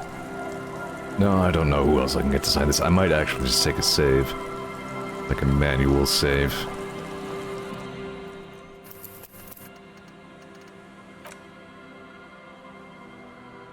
Reuse bits, yes.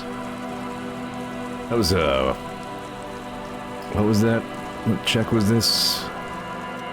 Suggestion.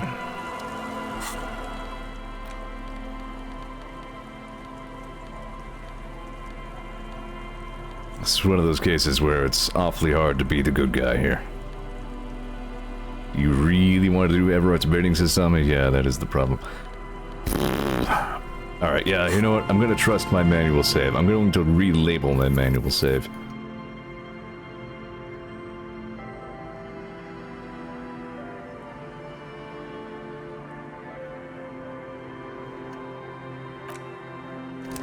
And so, if I go to Everett later and he's like, I know there wasn't a signature on that, I'll have a rollback. But also, while I'm here, I don't know how he would know that but not know there was a forged one on there.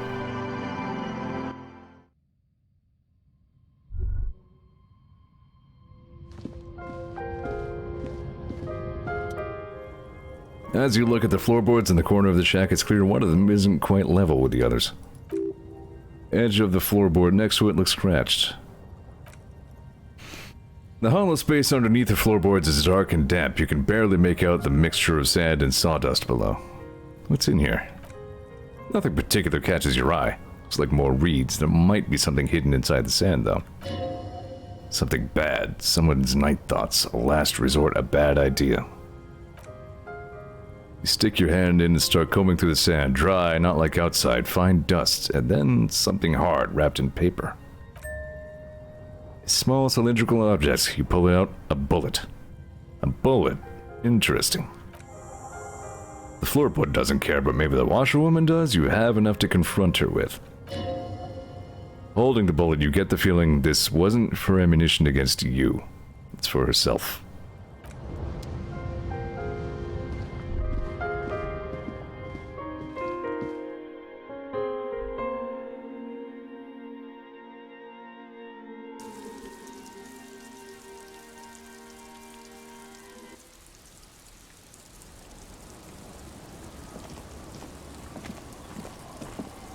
Our tenant, the policeman. I hope the waves don't keep you up at night. What can I help you with? Why was there a bullet under the floorboards of your shack? Damn that girl. Without anger, a long and harsh life has taught her not to buckle under pressure. A bullet? You didn't put it there, did you? She did. Gone and hid things in there? She's usually a good tenant. And not a stupid one either. So you rented the room to her? Suddenly not speaking, yes, I lent my room to that Ruby girl. She speaks slowly, wringing out a rag after a long silence. Her hands move into the water bucket, some water sloshes over the edge. As I've done before when she's been in trouble or just looking for solitude. I've made it clear. We welcome all kinds of people here. When was this? She came last Friday, left on Monday in a hurry. What has she gotten herself into, that girl? She seems genuinely worried about a previous tenant. She's been hiding out. She's seen her hiding out from trouble before, but this seems different. That's for the police to find out. Right there. Please answer each question to the best of your ability. I'm sure we have a few. You said she left on Monday. Yes, early with the dogs. Around 8 o'clock, I think. Is the room exactly as she left it? I cleaned it, like I always do. Was there anything else there? No. The truth, sire. What's she like, Ruby? She's good company. Knows how to talk to an old woman. At my age, you don't get a lot of quality conversation. So I really appreciate that about her. This Ruby is an old lady whisperer. She knows how to work the village elder, unlike you. Did she talk to you much during her last stay? No, she was mostly silent this time. Kept to herself. What do you mean? She tried not to let it show, but I could tell she hadn't come to fish. Usually she likes to cast a few lines, but this time she mostly stayed in her room. She wanted to talk to her as they usually do, but she was brooding. Why do you think she left the bullet there? How would I know? She's a gruff one, but not violent. She doesn't go around toting a gun. Could ask her about your hunch, see if that it was a desperate measure. See if she thinks Ruby fits the bill. I have a possible explanation in my mind. Do tell. It's an exit plan. Exit from what? This... Lieutenant stops writing for a moment. He looks at you, then at the old woman. No, she's a fighter. She really believes that. She have any technical equipment on her, like radio stuff? Not that I know of, though she was into nice music. She once showed me a few mixtape millions she'd made. She brushes her forehead with the back of her hand. Water drips to the ground. Although I guess she was pretty handy with the mechanical and technical stuff. Even fixed the heater in the shop. You should be thankful for that. So where did she go? I don't know. Further up the coast. She tried to leave quietly, but the hinges on that door screeched like a cat in heat. Woke me up. I heard her rushing in those heavy boots, heading up north. It's a peninsula. She might be trapped. You'll never find her, you know. She knows the coast like the back of her hand. You only just arrived. I wouldn't worry about that, man. We are persistent. Are you sure she didn't go somewhere more pleasant and less wet? Yes, it's going to be too much work for you to find her. Better for you to stay here, get a nice cozy fire going in the heater. No, you can do it. So plenty of juice in you before you drop.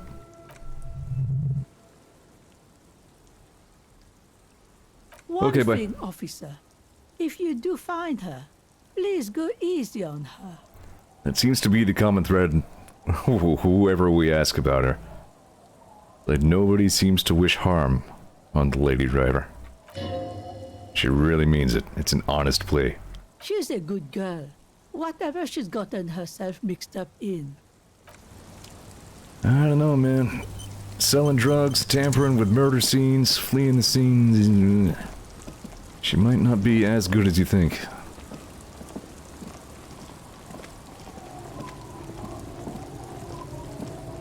Anyway, before I forget.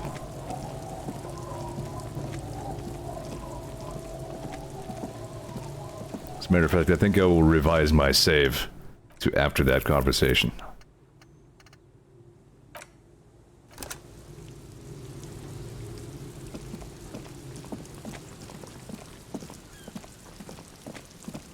Even Titus Hardy, despite all of his suspicions, even as he thought the same things we were thinking, still did everything he could to cover for her. We still had to fight and pry it out of him.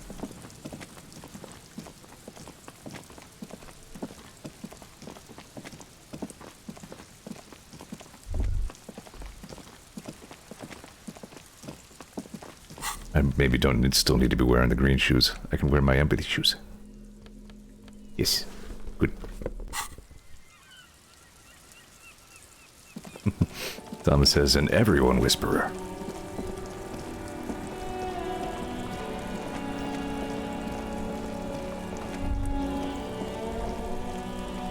Right, mailbox. Good to do. We were just talking there with the old lady there, and we sure did get all her signature on the document that says, okay, bulldoze all my stuff. The documents inside the envelope still lack the required signatures. It's not going to be that easy. We need to dirty our hands with the signatures. I assume that's the goal here. So you can't just drop it in. So, wonderful.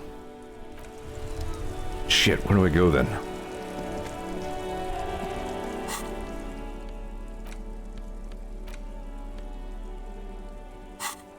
I still can't just... Ugh. Freaking Everard. Helping me find my gun. The implication still, of course, is that Everard knows exactly where the gun is. He probably does.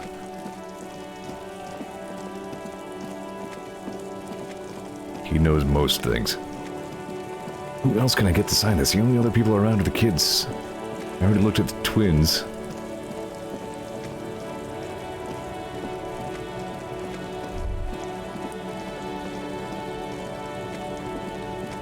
What about these guys?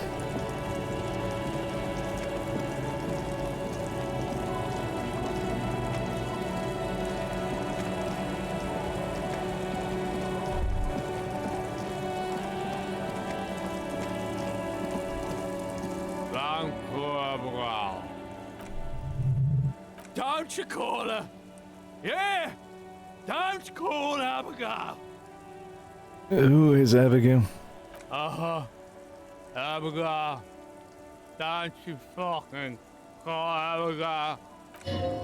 Abigail is his wife or girlfriend. Chances are she's gone. Calling her wouldn't make it any better or worse. You're not gonna get anything from this guy. He's too drunk. Yeah, I don't think this guy's gonna help me. Don't call Abigail. Techman says, I'm pretty sure the only thing you could squeeze out of Everard is industrial strength grease. That's kind of what I was thinking. Hey, Tequila! Ah, he called me the thing. Good to see you. How's business? How's the whole reality situation treating you? So what's happening? Wait, tequila? Yeah, Tequila Sunset. How are the, high-concept, reality-based adventures proceeding? He says it like it's obviously your name, like you call someone Billy Brunel or leader of the 4th Street Gang. Good, these people know your true name. Looks like it has preceded you, Mr. Sunset. More on that later. I like this guy. That's the necktie. I like this guy. You should too. We respect you by calling you your true name. Not too hot. I'm on a 50-year losing streak. That's harsh. I'm like 3 or maybe 4 years into mine. Wait, no. Make it 5. Things aren't going super well for Idiot Doom Spiral either. Idiot Doom Spiral. Haven't found those keys yet. Haven't won that great piece of ass back. No word from my business buddies. This guy's your buddy. You feel it immediately. You belong to our organization, a fraternity of drunks. Idiot Doom Spiral, huh? This is bound to be a good high-concept conversation at last. Could you and your pal sign this document? What's it about? I'll let my hand address the situation. Always count on Maybe Idiot you've Doom heard. Spiral. I used to be a very successful businessman. I've signed more than a few lease forms or whatever the fuck they were. Anyone's got a pen? The pro's gonna do it. I have this blue oblong pen. All right. He grabs the pen and paper from your hands and very carefully scribbles on the little dotted line next to Lillian Carter, Idiot Doom Spiral. Can I have the pen back too? Don't know if I've mentioned it, but I used to be a businessman. And as a businessman, I am going to keep the pen. For my trouble. That's it then. The deed's done. Glad to have been of Damn it, that was Kim's pen. After all this time, I feel like I've made a difference. Don't call Abigail! Thank you for your help. Should we go and mail this?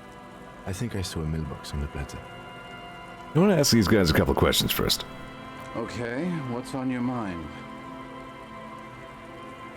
Have you seen a red-haired woman around named Ruby around here lately? Ruby, named? Have you seen? Did you see the woman Ruby here? Lately here? Can't really remember seeing any women after losing my keys. He really has no idea who this Ruby is, sire. Tequila Sunset, that's my nom de guerre. It's my noodle. It's my noodle. It definitely is. Do you know me? Oh, do I? Of course. Don't you remember? Maybe. Maybe. You look like you want to know how Tequila Sunset came to be. You look like you want to hear the tale. Wait a second, does this guy actually know me? Tequila Sunset, something ominous there. For some reason the name Tequila feels really foreboding. Maybe I shouldn't learn what it means. You think you feel bad now. Wait till you've heard the story. No, you need the wisdom. Go ahead. Mm-hmm. Let me take a sip to moisten up my cords. Tequila Sunset rolled into Martinez last Friday. And by Tequila Sunset, I mean you. The man, the myth. Was I alone? Hey, let's not jump ahead of ourselves. This is your story. Stop interrupting. You got here on Friday to solve a case, hoping to be the early bird who gets the worm. And by the worm, I mean the buzz. Because as far as I know, All you did was get pissed drunk. Word on the street is you went around the local hostel telling people that you're a police officer, and that it would be really fucked up if you shot yourself in the head right in front of them. That's pretty high concept, if you ask me. Would be pretty fucked up. It is. Lieutenant's brow is furrowed. He's listening as carefully as he can. What happened then? It was a late Saturday night when we, the Union of Moribund Alcoholics, were getting our drink on. Nothing remarkable about this. We get our drink on 24/7. Makes everything warm and glowy. I trust you know the feeling. Why, yes you do, bratushka. The only thing better than that is to pushing the pedal to the metal after you kiss the tie, and off we go. One moment we hear the sound of a motor carriage revving up somewhere on the plaza, followed by a series of dings and bangs. You remember the sound of the wood cracking, the billboard? Naturally, loud noises pique the interest of anybody owning a pair of ears. That's just the reality we're in. Naturally. Anyway, there was a brief silence. A gasp of silence, if you will. Followed by a real commotion. We heard the carriage careening towards the coast at top speed. Sounded like someone jumped the canal. We grabbed our brewskis and rushed to the jetty. Never underestimate the speed of an alcoholic. What we saw was a sight to behold. A beat-up police carriage containing you. Right there on the beach. You revved the engine and screamed at the top of your lungs. "The time hath come!" So, naturally, being the curious cat I am, I asked, hold on, wait a "What minute. time hath come?" This sounds To like it which was a you completely replied, successful jump and that I broke through the ice sometime after the fact. I feel a little bit better about this. "The time hath come for tequila sunset, the end of all things." After which, your reality contracted. You jammed the pedal, plowed right off the jetty, and through the ice. Yeah. We ran towards Still a the perfectly ice, functioning while motor you carriage at that crawled your time. way out, miraculously unhurt, covered in seaweed and shit. Like some kind of sea monster. When we finally got there, you were sitting on the beach crying. You said that your badge and uniform were in the car. It was too late to get in there, though. The carriage had sunk too deep. Recognizing a brother in need, we offered our condolences and invited you to party with us, which you naturally agreed to. Man, apparently I partied all over the damn place. We asked about the whole tequila sunset thing, and you told us it was your name now, and insisted that we all call you that from then on. Wait, so is Tequila Sunset an event or name? I'm not sure. I think you were the event. Tequila sunset. You know, as opposed to a tequila sunrise, which is long gone. My real name is Harry. No, that's just what your mother called you. Your real name is Tequila Sunset. Just embrace it, brother. How long did we party for? Hours. It was an all-night drink-a-thon. Then, at some point, I think it was Sunday morning, you got belligerent and wanted to talk about Revacholian women. How they're beautiful and also whores and so on. How one of them fucked you real bad. After a short while, you crossed the event horizon, looked sullen, got up, and left without saying anything. Wow, that's quite a story. Yeah, I bet Tequila's a fucking legend around the precinct. You must be proud to work with him. If you only knew. Did I mention losing anything else? Beside your gun and your badge, you said something about your hope or heart or something. To be honest, the details are a little hazy. In retrospect, I guess you lost your motor carriage too? That's a big one. Did I say anything about the case?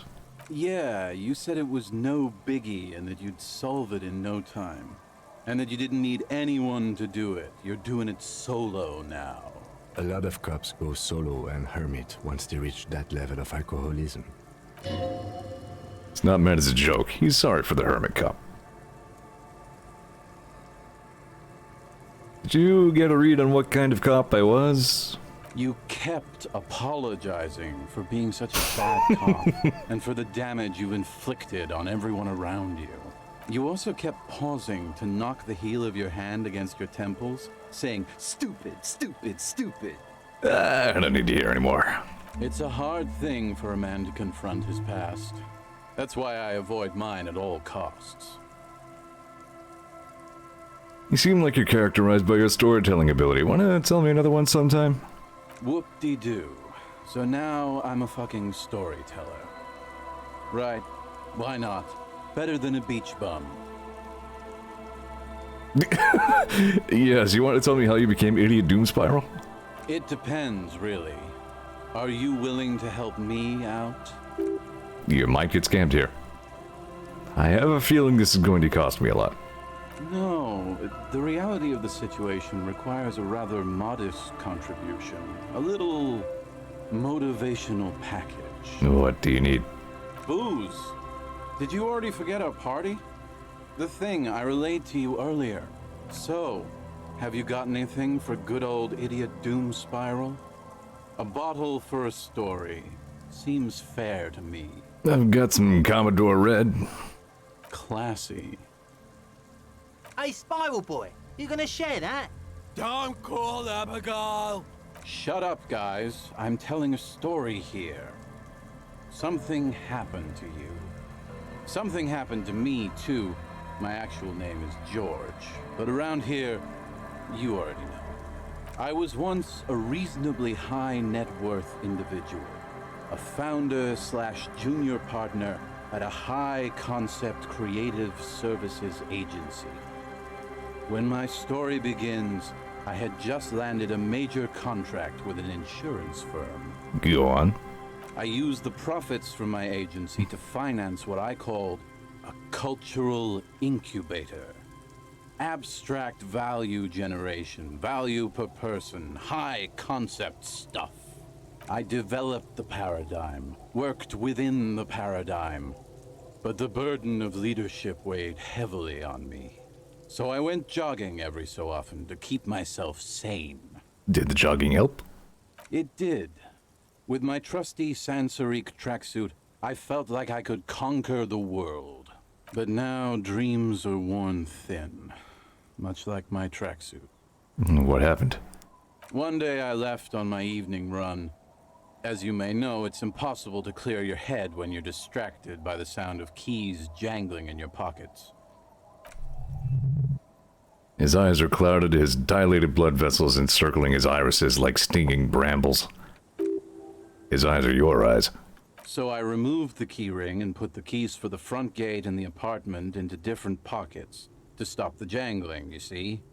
At least, that was the plan. I was halfway done with my usual lap when it started to rain.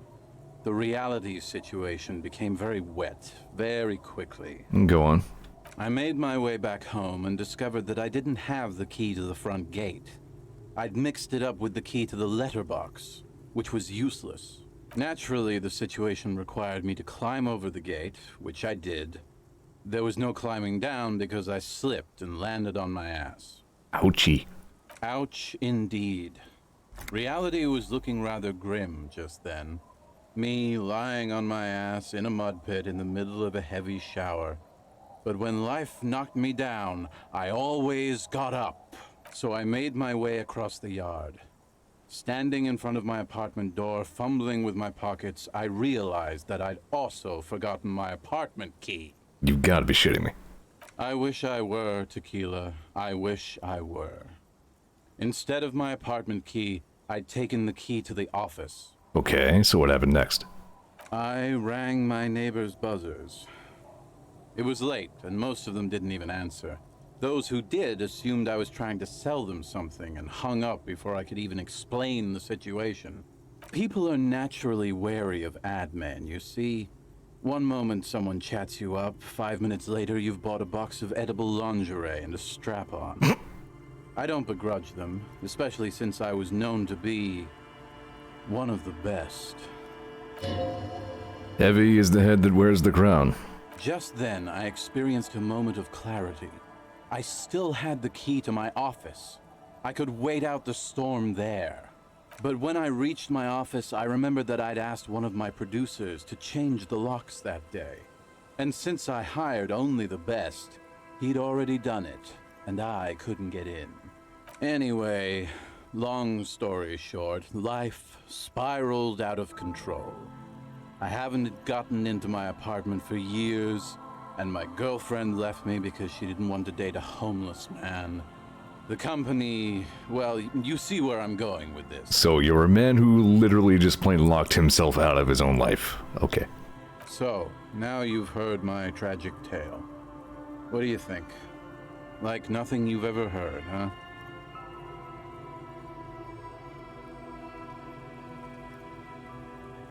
I feel... Wait, is that it? I feel like there were some steps missing. Tequila, I've thought about this series of events for a long time. If there was anything else to it, I would have thought of it by now. Why didn't you go to the authorities? Well, at one point they came to me, but, you know, I didn't have any ID on me. So they tossed me in jail for 2 days. I can't say it increased my faith in the RCM. No offense, gentlemen. I've only been a hobo cop for a few days now, but it doesn't seem so bad. The hobo lifestyle definitely has some perks. Not having to pay rent, first and foremost. Not being responsible for 20 other people is nice too. But that charm wears off pretty quickly. Before you know it, you're wearing a shit-stained tracksuit and spending your days picking tear. We talked for this guy for way too long. He's seeing you. You too, Tequila Sunset. Alright, good. We've got the good word of Idiot Doom Spiral now. That's at least as good as some other nerd.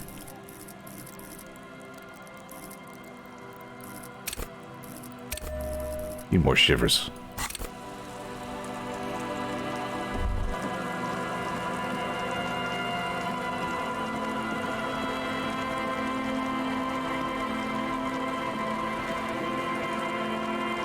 I think this is the best solution there is, because then, you know, we kind of did whatever Art wanted, but then not actually. And then somebody's gonna look at that, and it's gonna say Idiot Doom Spiral, and they're gonna be like, what the damn? And then I'll be like a zillion miles away, like, ha ha ha!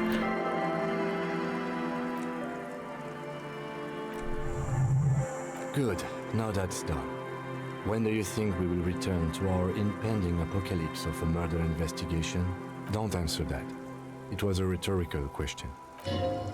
He doesn't want to, but if there is one more cryptological runaround, he must force the investigation back on track. This better be it.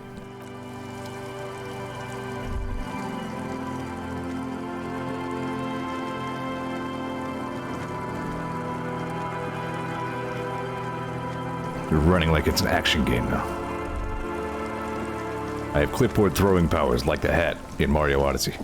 It spins in midair, I can jump off it and kill things with it.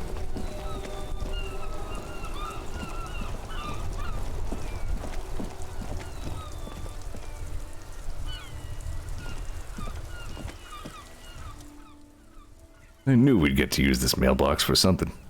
Yes, for sending mail. Yes, for sending mail. Yes, for sending... You drop the white envelope in the darkness and lands with a soft thud on what sounds like a couple of letters. About a week's worth of mail's collected in there, they'll empty this very soon. Probably did the right thing. You can't trust that slug Evrart. You know he's gonna play you somehow. Alright, let's go back to Evrart. If we don't mention anything to him, he won't know before it's too late.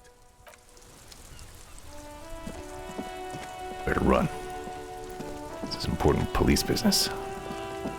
Pinball police.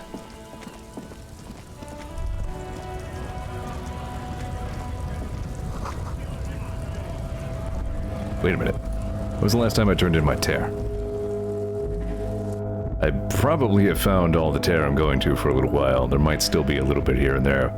It has opened up over time as my skills get higher. I'm not totally sure how all that works. But I think I picked up some. Yeah, $3. Hobocop.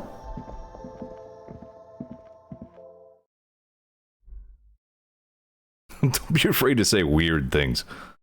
I need to work on that. I should be okay with saying weird things.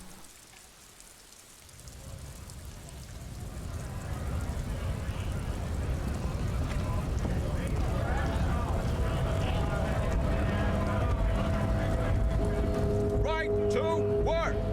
Right to work! Shame on you! Let's not do any of these. I don't think we want to engage with this guy. Let's not ask him if he's a Wild Pines mercenary. Let's not show him the photograph of the slaughtered other mercenary and ask about the tattoos. Why don't we just leave him alone?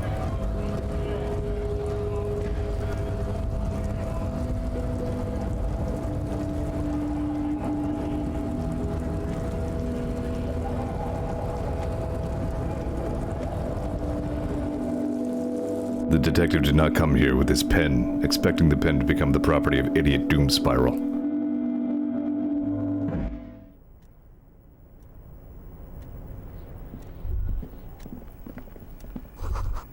A giant ass print on the pillow and a pattern of coffee rings on the armrest. Someone is habitually chilling next to the radio. You can trust me. I'm an expert in ass forensics. I can tell you exactly when that ass was there and what the ass's mood was.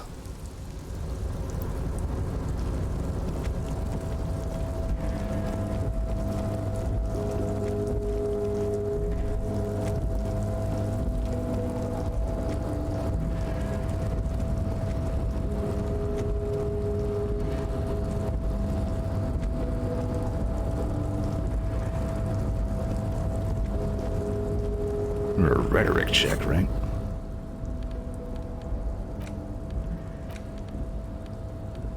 I think I already just did this to look for rhetoric for some other thing.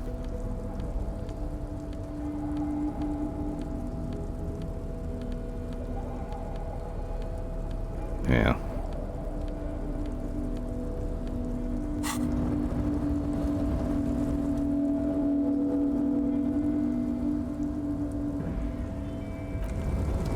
Give that a little more time. It's not yet time.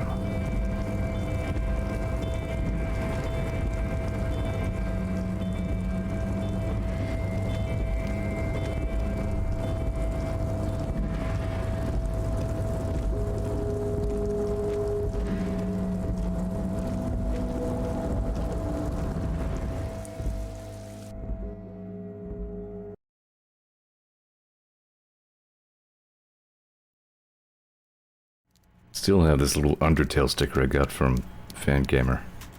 This little Napster Blook. Need to figure out somewhere to put it.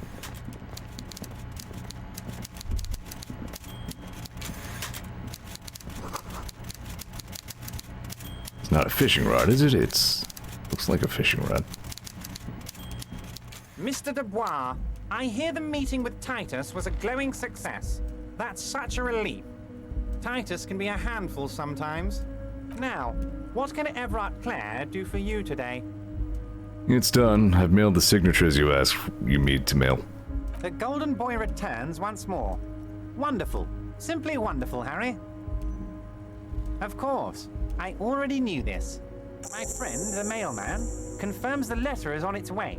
You've done a great thing today. You've given the children of Martinez a future and proven to be a true man of the left. I can finally trust you now. You're in my inner circle. You too, Mr. Kitsuragi. We can talk about anything. The strike, the murder, your lost gun, nothing is off the table. Oh, Bratton, you play the old man like a three-string banjo. He has no idea. Better not to gloat, sire. 'Tis arrogance that gives the play away. Be subtle. Can I get my gun now? Harry, I've got to be honest with you. Your gun was found 2 days ago. Yeah. Withholding this information weighed heavily on me, but it had to be done. Fine, where is it? An old woman has it, and let me tell you, Harry, word on the street is she's a character, so watch out. This must be the woman who bought the gun from Roy, the one he described as terrifying. So the gun's still with the woman who bought it from Roy. Yes, the same one. I see you've done your research. The pawn shop made the gun easy to track. Crazy stuff, Harry. Selling your gun like that? Wild. Anyway. Union boys are going to help you fix it, he winks at you. Don't worry, Harry. The neighbors of this old woman contacted my men because they trust me and the Debarders Union. Apparently, she was waving it around at the entrance to her building. Waving the gun around doesn't sound good. None of this does. Was she waving it around at people? As I said, she's a character. I didn't have time for details. It sounds like she's unstable, but don't worry. No one got hurt. Sounds like a very disturbed and desperate individual. Who is this old woman? Unfortunately, I don't know anymore. You're gonna have to go in blind, Harry. But she's an old lady. How dangerous can she possibly be? Oh, and she calls herself the Pigs. There it is again. The pigs, like Roy said, not good at all. I, for one, find it refreshing. Finally, someone calls themselves a pig. Actually sounds extremely bad, but let's not give him the satisfaction. I already have. Tonight, starting 10 o'clock, near the old fish market on the coast. The one on the boardwalk, a little past the fishing village. Be careful, Harry. I would never set you up for anything dangerous, but you did ask for this. Now, back to the fun stuff. She will be there from 10 till 2 in the morning. More fun stuff. Seems like we already have fun stuff to do. Did you order no. Great, Harry, great. I think we have truly built a bridge between Martinez and Jamrock today. We have united the RCM and the Debarders Union. Suddenly there's sadness in his tone. This has been so great. I'm sorry we don't have more fun things to do together, but if you ever feel like bouncing something off me, my door is always open. I don't think there's any more ground to be gained in discussing anything with Everard. I'm going to leave now, but we might talk again later. Probably no, not ever. Bye, Everard. You creepy sack of hot dog skins.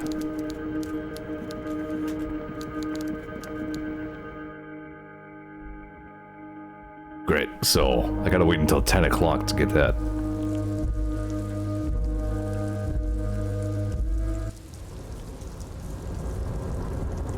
Thankfully, we still have plenty of other stuff to do.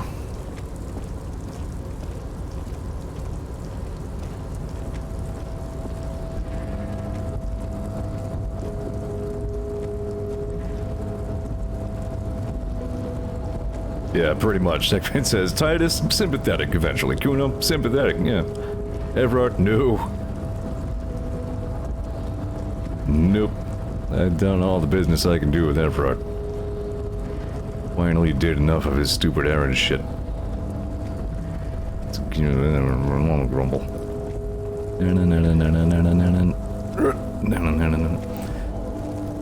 You're talking about... Why am I drawing a blank on her name? I want to say Joyce? Yeah, Joyce. Thing is, it was her idea that we look into it, and then we kind of did, but like we decided just to let her know that, you know, we found some things. Because, she failed to specify as part of the deal that she would hear specifically what the things were. We just gave her a binary answer. Were things found? Yes. Conclusion over. Investigation over. Conclusion. Jeez. I'm very hungry. I might be too hungry to words properly.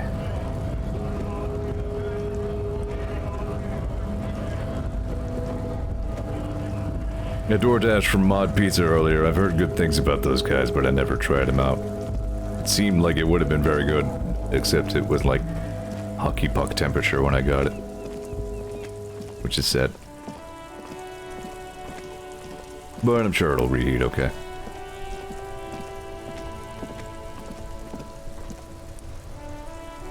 So is there anything else I need to talk to Joyce about?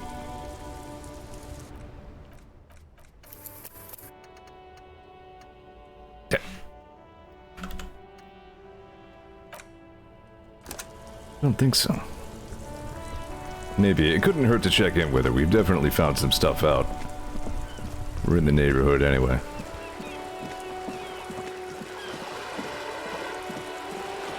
And we can see if we can find that radio computer filament.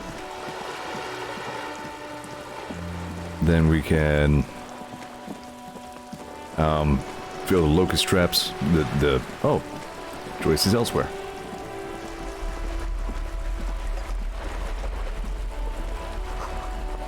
Went to the village on the coast, officer. See you there, Joyce. Well, there you go. I guess we're going that way anyway.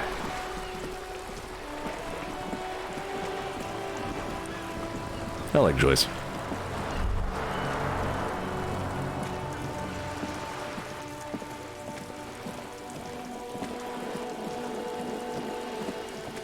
Well done.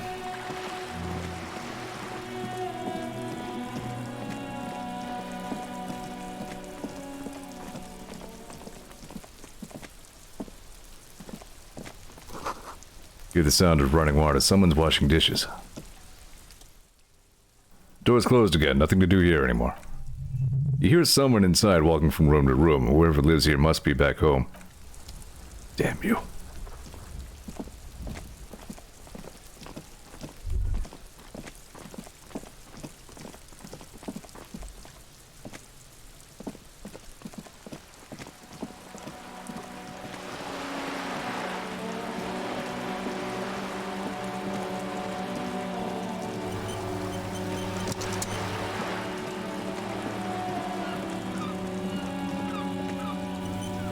Sneaky-ass crypto-fascists.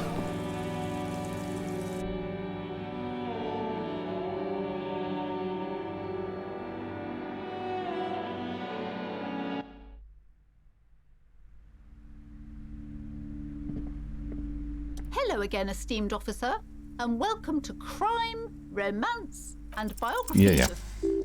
Slither up to you, you silver-tongued fiend. Show her what world-class perfidy looks like. Ma'am, I came here to help. I've handled paranatural situations before. Are you sure? Don't think I haven't seen charlatans before. I have returned from the void, a paradetective from a long line of paradetectives. You're no paradetective. You look nothing like one. And you're clearly a drinker. Pardon me for being so blunt, but... You do look like one. Shut up, rhetoric. The lieutenant keeps his usual stony calm. He silently picks out his notebook. Go ahead then, rock your world, he thinks. I'll compose some notes.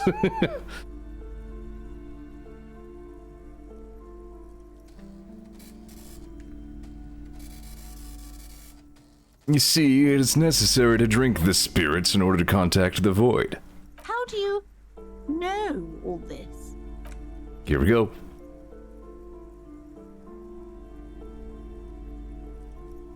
The power to debat all the bad energies. That sounds like what I would make up.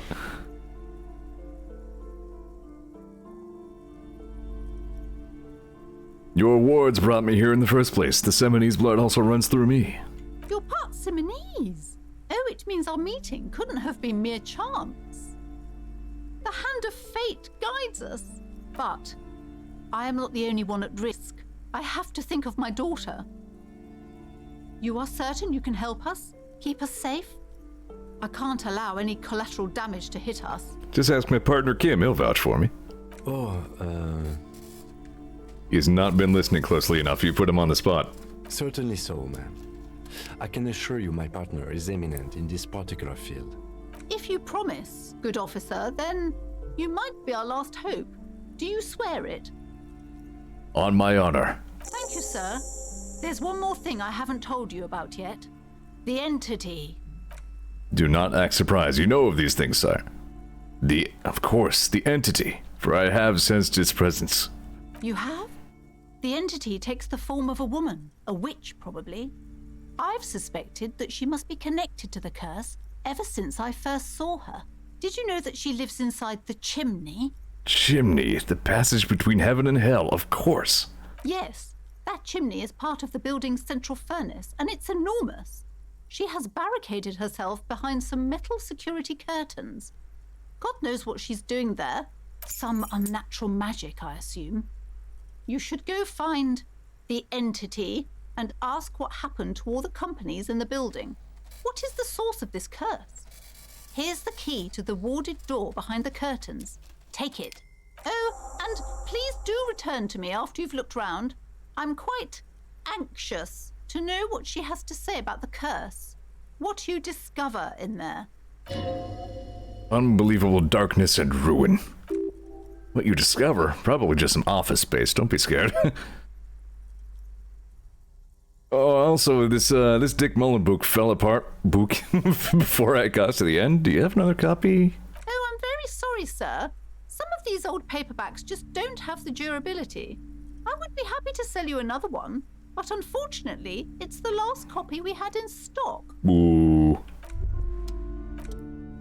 Honorable one, you've accumulated a substantial amount of honor points on your life path. You are a man most virtuous. Wait, there are honor points? Of course there are honor points. Did you think no one was paying attention to all of your honorable deeds, honorable one? I mean, I only try my best. It's most any of us can do. Oh, the modesty on this one. Another 10 honor points for you, sir. You are on the fast track to becoming one of the rarest, most revered of all police officers. An honor cop. Isn't honor sort of an archaic concept?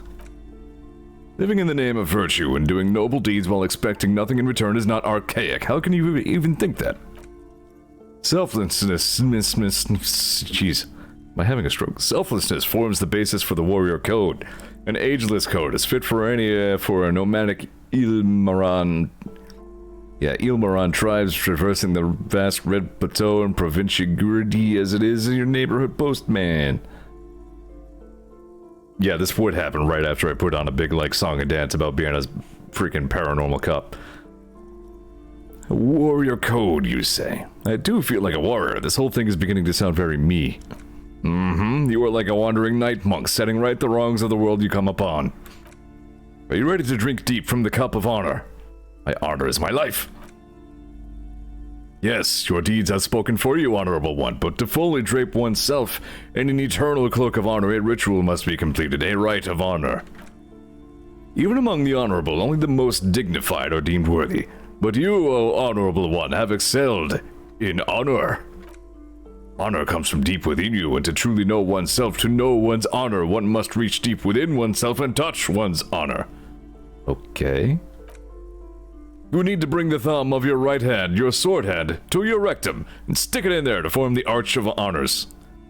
You're crazy if you think I'm just going to stick a finger in my ass. Most dishonorable are those who have known honor, carried honor in their hearts, and then disowned honor. They are the honor fallen.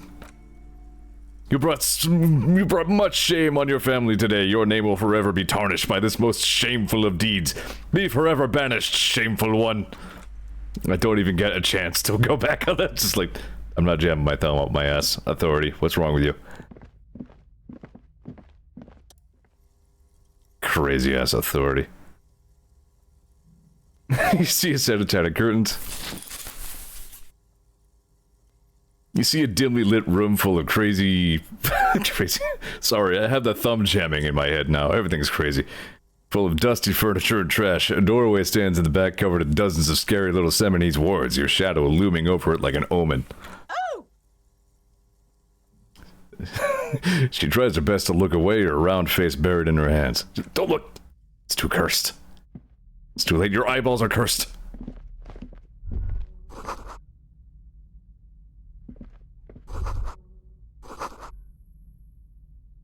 Merely looking at that unmanly haircut threatens your masculinity.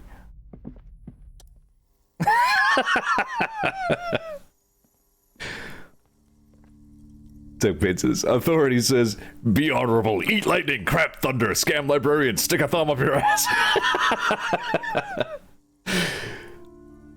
A heavy door with a missing handle stands before you, covered in dozens, if not hundreds of Seminese trinkets and charms. It appears to be locked. I actually have a pretty good... I'm building up door-breaking experience. After exerting some force, you manage to turn the key. It's eerily silent. Door slides slightly open, letting a draft of cold air into the room. An uneasy knot forms in the pit of your stomach. Please. I'm paranormal cop. I got this.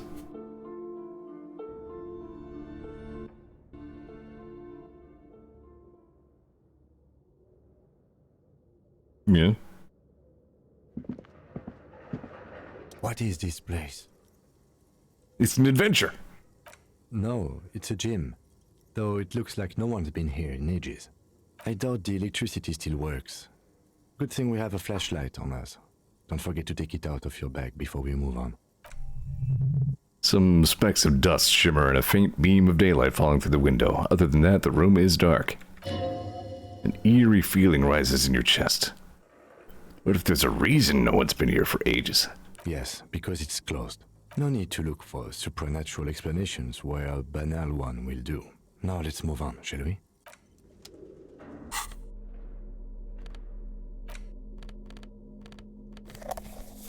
Flashlight. The shadows always surprise me in this game. Everything about the game looks so stationary. And then... Ooh! Ball! I can give that to the cranky old guy.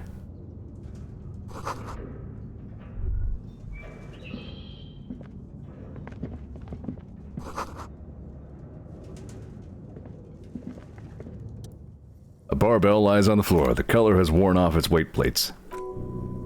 60 kilograms. Your triceps hum at the sight of these weights. Show the world what kind of beast it's dealing with. Lift them. There are no collars on the barbell. This is a safety hazard. Why does it feel so familiar? Look, Kim, it's a trap. There are no collars on this barbell. You're right. The weights may fall off. Better not touch it then. What kind of a bastard would just remove the collars? It should be a felony. It would be a violation of EPIS safety regulations if the gym was still operating, but it isn't. No one's supposed to come here anymore. Alright, I'm good.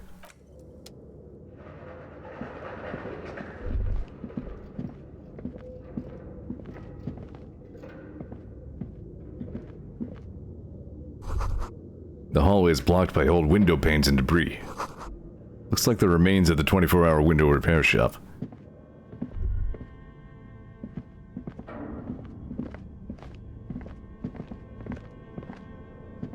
All the places we saw on the doorbell placard thingy.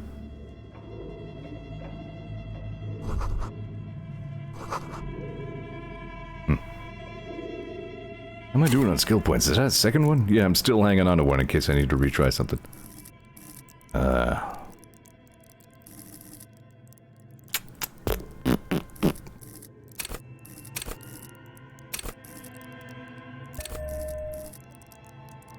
Shrug. Just give me more purple skills.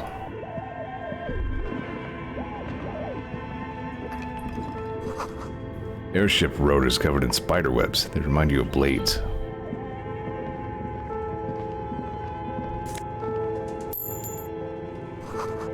Naked mannequin torso, strange yellow color. Blue velvet, soft to the touch, moth-bitten. Money's everywhere. But wait, what do I spy? Yeah, let's check that out first. Maybe. Your flashlight slides over an old green chalkboard covered in scribbles, sketches, and schemes like some ancient cave mural.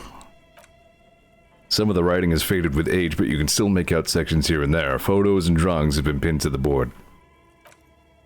These lithe, pointy-eared creatures appear to be different types of welkins. You make out an autumnal candle welcomes casting wax-based magic, translucent welcomes with organs shining under the skin, and even ether welkins hailing from the vast emptiness of sidereal space. Who are all these creatures? Fantasies of a tortured, feverish mind? You should adopt one of these welkins as your persona. No longer a mere man, but a welkin. One of the welkins, towering among the rest, appears to be different, however. It's Vara Hamira, a high welkin, his face white and scarred like cracked marble. This is clearly a welkin supremacist. The note says all non-welkin races will be purged. The Huldur, the Driorg, the humans, and even the headless men, all of them purged. Imagine a world filled only with welkin, green welkin, dread welkin, and the high welkin to rule them all. An inordinate amount of time has gone into drawing these little Welkin creatures. One of them is a Welkin supremacist. Mm-hmm. Political commentary. That one has a great beard, too. He does have a great beard. Well, this has been educational. Let's move on from the Welkins. Just look at those details. So much effort. And for what? All gone. The photo collage depicts barren, icy landscapes wrapped in perpetual night. You see permafrost and glacial landforms, dead trees groaning under the snow. Entire oceans have been frozen from shore to shore. There are pictures of settlements on dried-up riverbeds abandoned in a storm, animal corpses in the dark, carcasses and bones. The pinned postcard reads, "The heat death scenario, a desperate fight for geothermal energy engulfs the world as Wirral becomes untethered from its sun, drifting through the universe." This is a monthly calendar from the year 50. Cryptic words like sprint, daily minimi, and GPI span the darker marker-drawn grid, the grand scheme of production and money.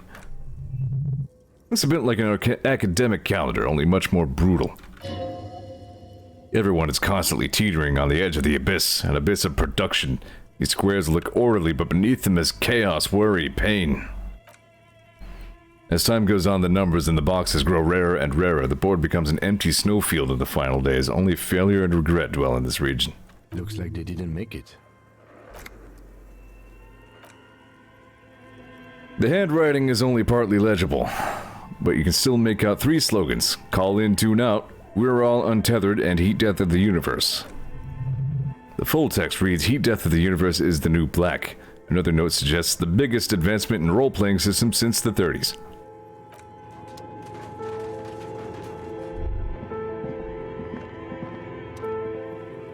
This old fireplace is covered in lines drawn in blue and red marker, the mesh spreading over the stone like blood vessels on alabaster skin. It looks ghostly and strangely ancient. The diagram for summoning some time-forgotten being? These symbols seem very esoteric. The whole thing resembles Kedron mosaic tiles, very pedantic. Hold on, how do I know what Kedron mosaic tiles are supposed to look like? History classes, students with their textbooks open, studying the roots of our civilization. Those aquarelle blue tiles look beautiful in the sun. What am I looking at? Radio frequencies, it seems. UKV 123.6, etc. Some written notes too, sparse and cryptic.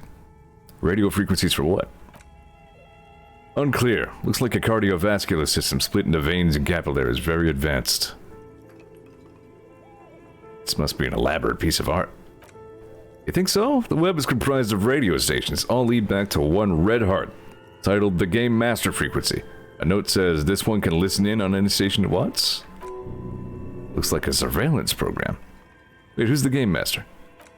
Someone very important. The leader of a massive on-air game built by these people. A conductor for the hundreds of story threads that pass through the Game Master's frequency. If it's a game, then who's playing?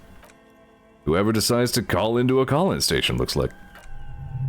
A list of names under the station suggests people across 6 Isolas will be playing. Mundi, Eden Selinde, Katla, Grad, Samara, and even Ilmara. All of this gone, left unrealized. No way a little basement studio working here could pull anything like this off. My God. It's as if the less money they had, the more ambitious their project became. Why do you say that? The schedule. I know doom when I see it. The company was running out of funding. What else? Nothing. Just lines on marble, an echo from times long gone. No one has used the fireplace in ages. Itchy. A dusty radio computer sleeps on its wired frame, forgotten and unused. Its keyboard has a rectangular on-off button. A piece of paper still hangs from the printer. Another radio computer. Just sitting here without anyone in sight. Do you think I should turn it on? It's your call. You're in charge of this expedition, officer. The machine lights up like some prehistoric animal stirring from its slumber, revealing fluorescent print and play keys on the keyboard. The hatch on the machine's central compartment is wide open. It's empty like a beehive without its brood. Some cables have been left dangling, disconnected. This is where the memory should go. Nothing happens when press play. nothing happens, generally speaking.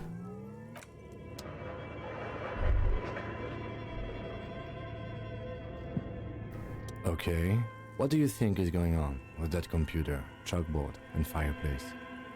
It's obvious this is what remains as soon as radio game studio Fortress accident. Yes, I got that. What I meant was, what were they trying to achieve with this damn game? What were their ambitions? Because this here looks rather advanced. He has respect and curiosity for this failed endeavor. This is way above your tiny little policeman head. I don't know, I'm not an artist. Okay, well, I think it looks like one of those popular pen and paper role-playing games. Only these people were trying to automate it, make it work on radio computers. Utter madness, he thinks. That's a compliment.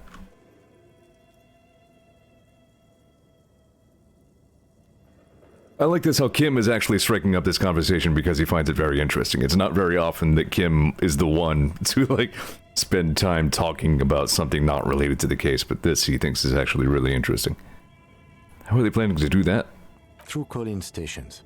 None of the players have to be physically present. Anyone in the world can participate in the game, as long as they have a two-way radio. Then there's the game master frequency that listens in on the smaller call-in stations. I think that was supposed to coordinate the stories, functioning as a master of ceremonies of sorts. Has anyone ever done this before? Not to my knowledge. They make automated games in Graz, Messina, Königstein. You know, places with industry. Not in Revachol West, among the ruins. But I don't think anyone has attempted to create an inter-isolary game before. We just don't have the technology. And this was a role-playing game? Indeed. Those Welkins are a dead giveaway. Role-playing people love that stuff. The world looks like a modified version of the WeWorld board game, with hit death thrown in. Super cool. Someone should give them millions of real immediately. This game is too good to be left unfinished. What do you think happened to the company? No idea. They stopped filling out the schedule on the chalkboard. Wow. Indeed, it's ambitious and untethered from reality, but...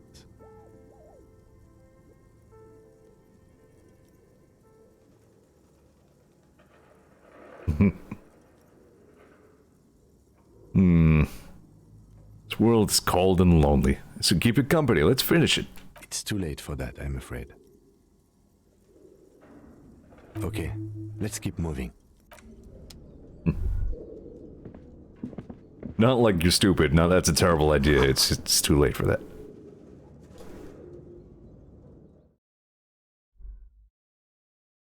Wait, where did I just accidentally go? I didn't think that was going to... Oh, incidentally, this is where I want to be, but not yet. There's more stuff to find here. Right, that's it. She left it in the freezer. I think. There's more stuff in here, though.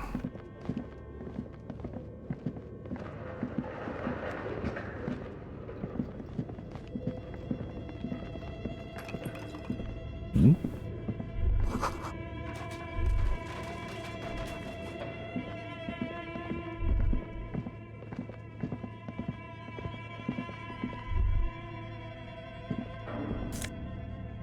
No, there it is, the filament. Yeah, she didn't leave it in the... Why would she leave it in the freezer?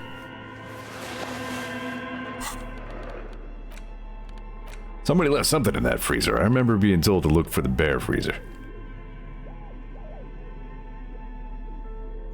Oh, this is the production schedule. No.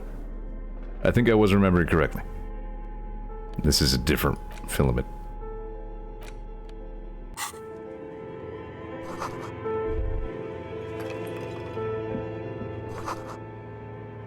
Slipstream.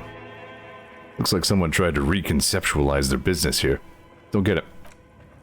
Look, the skis and rotor blades both bear the same Slipstream logo. Seems likely that they started out making one, failed to turn a profit, and then pivoted by producing the other. Question is, which did they start with and which did they pivot to? That's a good question. What a strange leap of imagination, yet they still failed. How sad. Reality is ruthless. Yeah. Do that. Is there anything else in here?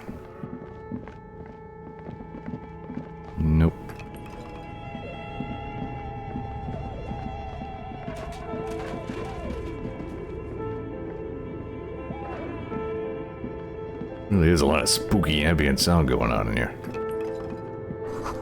The floorboards creak.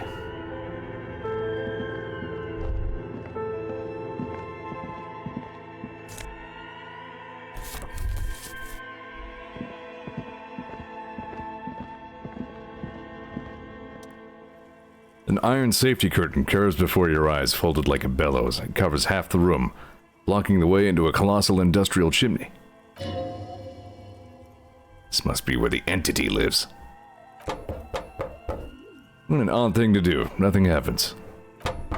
Still nothing. No one's home. Ow! This curtain's proved to be surprisingly sturdy. Your fist hurts now. This really is an entrance to the chimney, and there must be a furnace somewhere as well. Maybe that's another way to get in. Can you please try to refrain from attacking random things? I need to find the malignant entity, Kim. This is the chimney. Ghosts aren't real. Didn't your parents tell you that? In any case, there's no way we can get in right now. Let's investigate further. I don't actually believe half of the shit I'm saying. I just, a lot of the options I pick are just to see how Kim reacts to them. But Kim, think of all the ghost ninjas.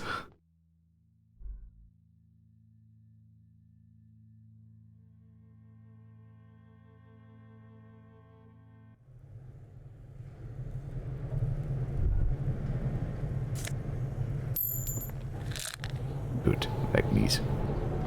Yeah, here's the bear. The wind howls in from the coal chute above.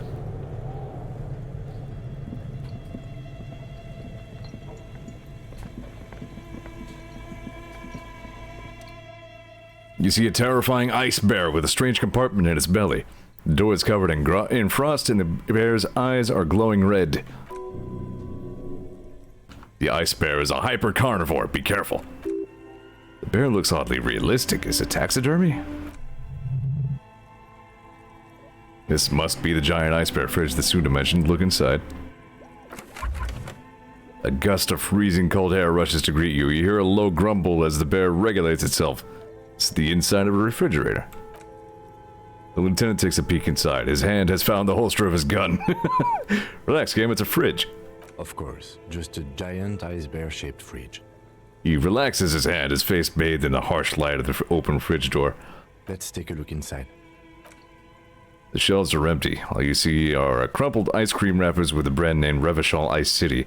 A handwritten note has been attached to the door. The fridge is huge. Where's the filament memory? It's not here. I can't see this off-site copy anywhere. Someone must have taken it. What does the note say? You pocket the note and the little fridge magnets, keeping it on the door.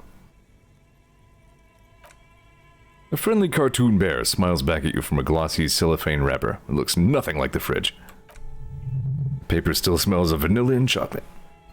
What is a giant bear-shaped fridge doing in an abandoned cellar in the first place? Good question.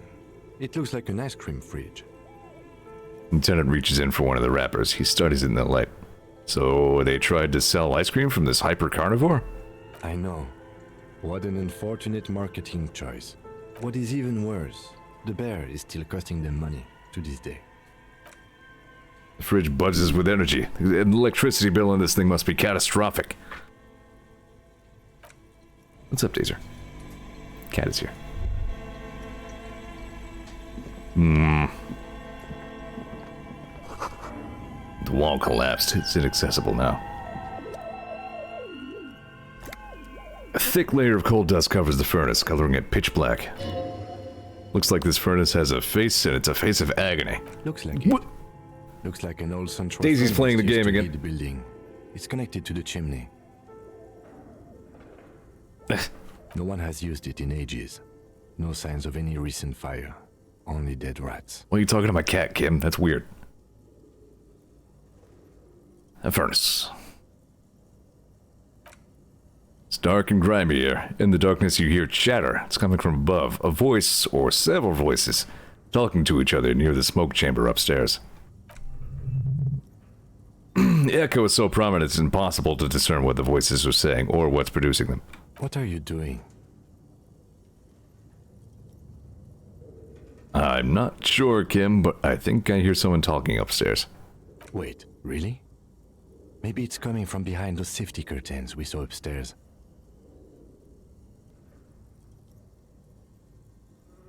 These voices I heard. Maybe it's the malignant entity Plaisant said it lives in the chimney. You're right. The rooms do look like they're connected.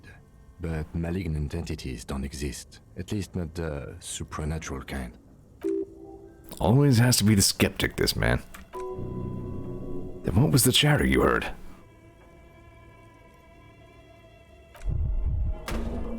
Fuck!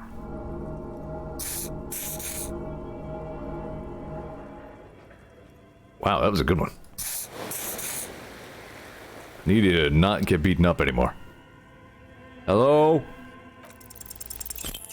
Fucking god.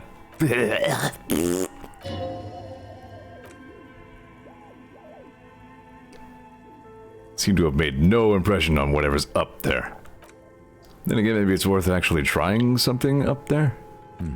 Maybe you should let your voice rest, officer. Try again later. Yeah, apparently. Damn it. Seriously, I just about killed myself doing that. Jesus. I might have stopped by Freet, buy some band-aids.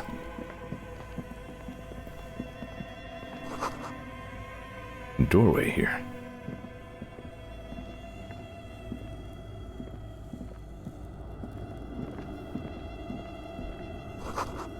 Two rusty rifles are hidden above the piping. They look inoperable.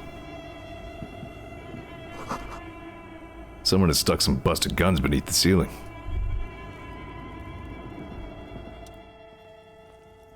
A few bricks have fallen off, revealing a compartment behind the wall. It's too dark to see in. Where are we? Seems like an old bunker from the revolutionary period. Look at all those rifles. Must be an old weapons cache. There's a hole in the wall. There is, yes. And there also appears to be something inside the hole. Interesting. Do you want to take a look? Okay, I do. Your hand reaches deep into darkness and spider webs rummaging around. You find rusty rifles hidden away. Are these any good? Most of them are rusty and inoperable like the rest, but one catches your eye. A bolt-action model with a fine wood stock. In better cosmetic order than the others. Take it. You're a police officer. Police officers carry guns. This one looks nice. That's a rare sight. Seems to no longer be functional, but still a beautiful thing in its own way. Belle McGrave. Probably mispronouncing that. What does this mean? A rifle here. It means there are firearms, breech loaders, still lying around in Martinez. This would have been good in our case against Ruby for Titus. Too late for that now. But still, might be useful down the road. He likes this find. A little hint for any successive playthroughs, I guess. Broken Belle McGrave from ages past. It's a 4-shot bolt-action military rifle with a wooden frame. What, I can actually... Okay, no. For a second I thought it was like an equipable tool. I was like, what? I don't think so. Note is written with blue pencil on a piece of lined office paper. The kitchen magnets have their spots on its surface. Does it say anything interesting? This is tangential at best, but the lieutenant's detective instinct is still active. Someone has scribbled, S, I can't believe the off-site copy is still here. The illiterate ginger kid keeps stealing so god damn it. So I had to hide it somewhere safe. You'll find the filament copy memory with the off-site copy in the frozen ice cream. Okay. Please take it home ASAP. It's important. I'd do it myself if I lived in a civilized space with a freezer. Take care of Swillislaw.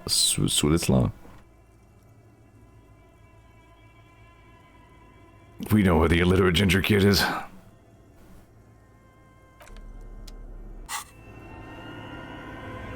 For a second, I thought we were really gonna have to track him down again. Like, no, really? Come on, please.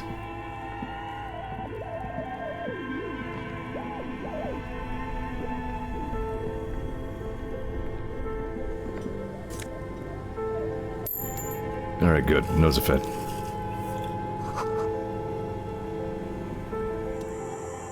This orange machine is buzzing like an old submarine. It has a hand-cranked ice cream churner on top and an electric freezer that appears to be frozen shut. Turning the crank feels oddly satisfying, like stirring your childhood dreams. In the distance you hear water dripping. It's all gone now. You'll never become a poet or an entroponaut. A pale explorer. You slip your fingers onto the frozen lid, but the ice is too cold for you to get a good grip. A pry bar would come in handy here, or something stronger like the Kvalsoon KR+2 multi-tool. Didn't Solna give you a perfect tool for this kind of job? The Kvalsoon. You should take it out. Yes.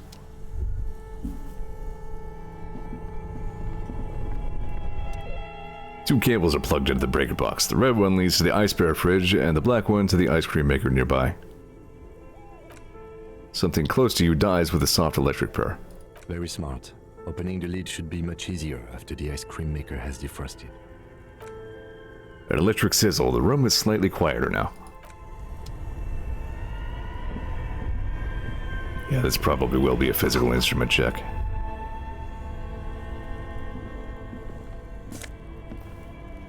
Oh, gross.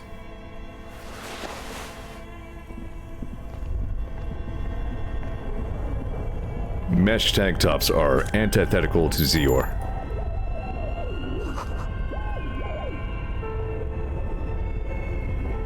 Hey, we looked in that cellar window a while back.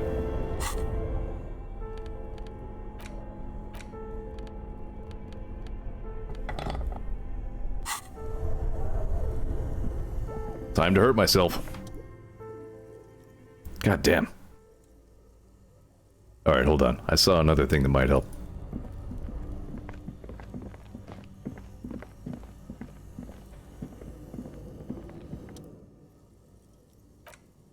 A lush layer of coal now covers your skin, sinking into the wrinkles. Your hands look ancient. You feel the spirit of Radmut Karzai, ancient hero of Grad, pulsing through you. All that's left is to cover your face in war paint.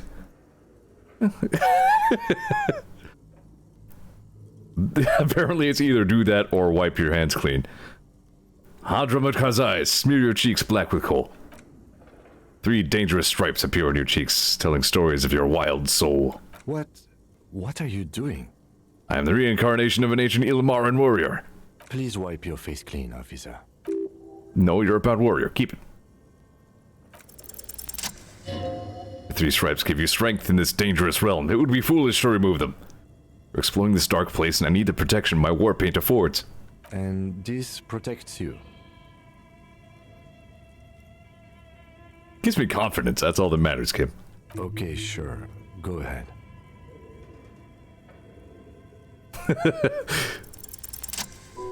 Something breaks loose in you. A mighty bellow echoes through the chimney's depths. Farts! The chatter of tiny voices above suddenly cease. Then, hello? You hear a woman's voice answer. You've awakened the entity!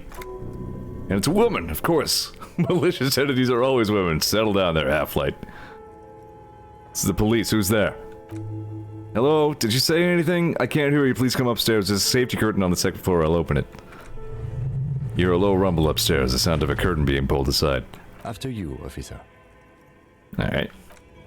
I was thinking the coal would help with my grip for prying open the ice fridge. Weren't the case. I think if you just give it some time after unplugging it, it gets a little better too.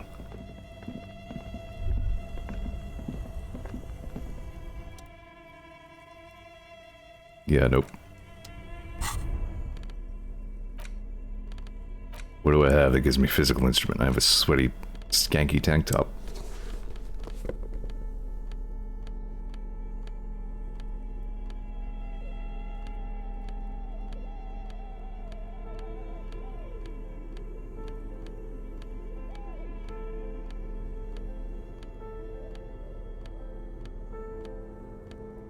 Not a lot. Oh, not even the fallen windbreaker can help me here. I don't have any penalties to it, do I?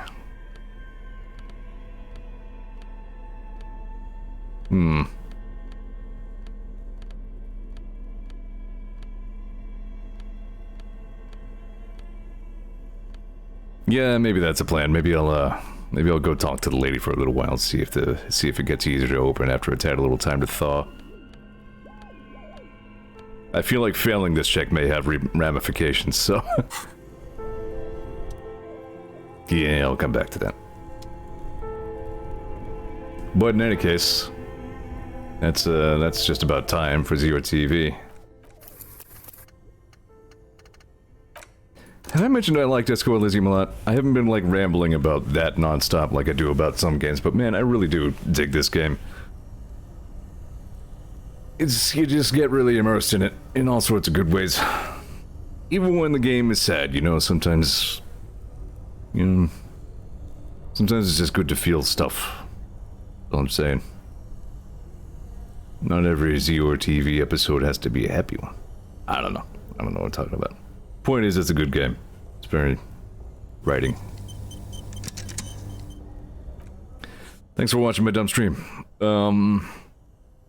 Yeah, Hollow Knight tomorrow. This ActRaiser remake, I don't even really care if it's not very good. It exists and ergo deserves my attention. So again, I might make that a bonus stream at some point. I might just plain stream it on like a Saturday or whatever. I haven't done that in a long time. So that's a possibility. Exactly. It is very writing. It is writing all over the place. Okay, that's enough out of me. Hello Bug tomorrow. I'm looking forward to that. Thanks for watching. Have a good one. I'm gonna go eat food. Bye.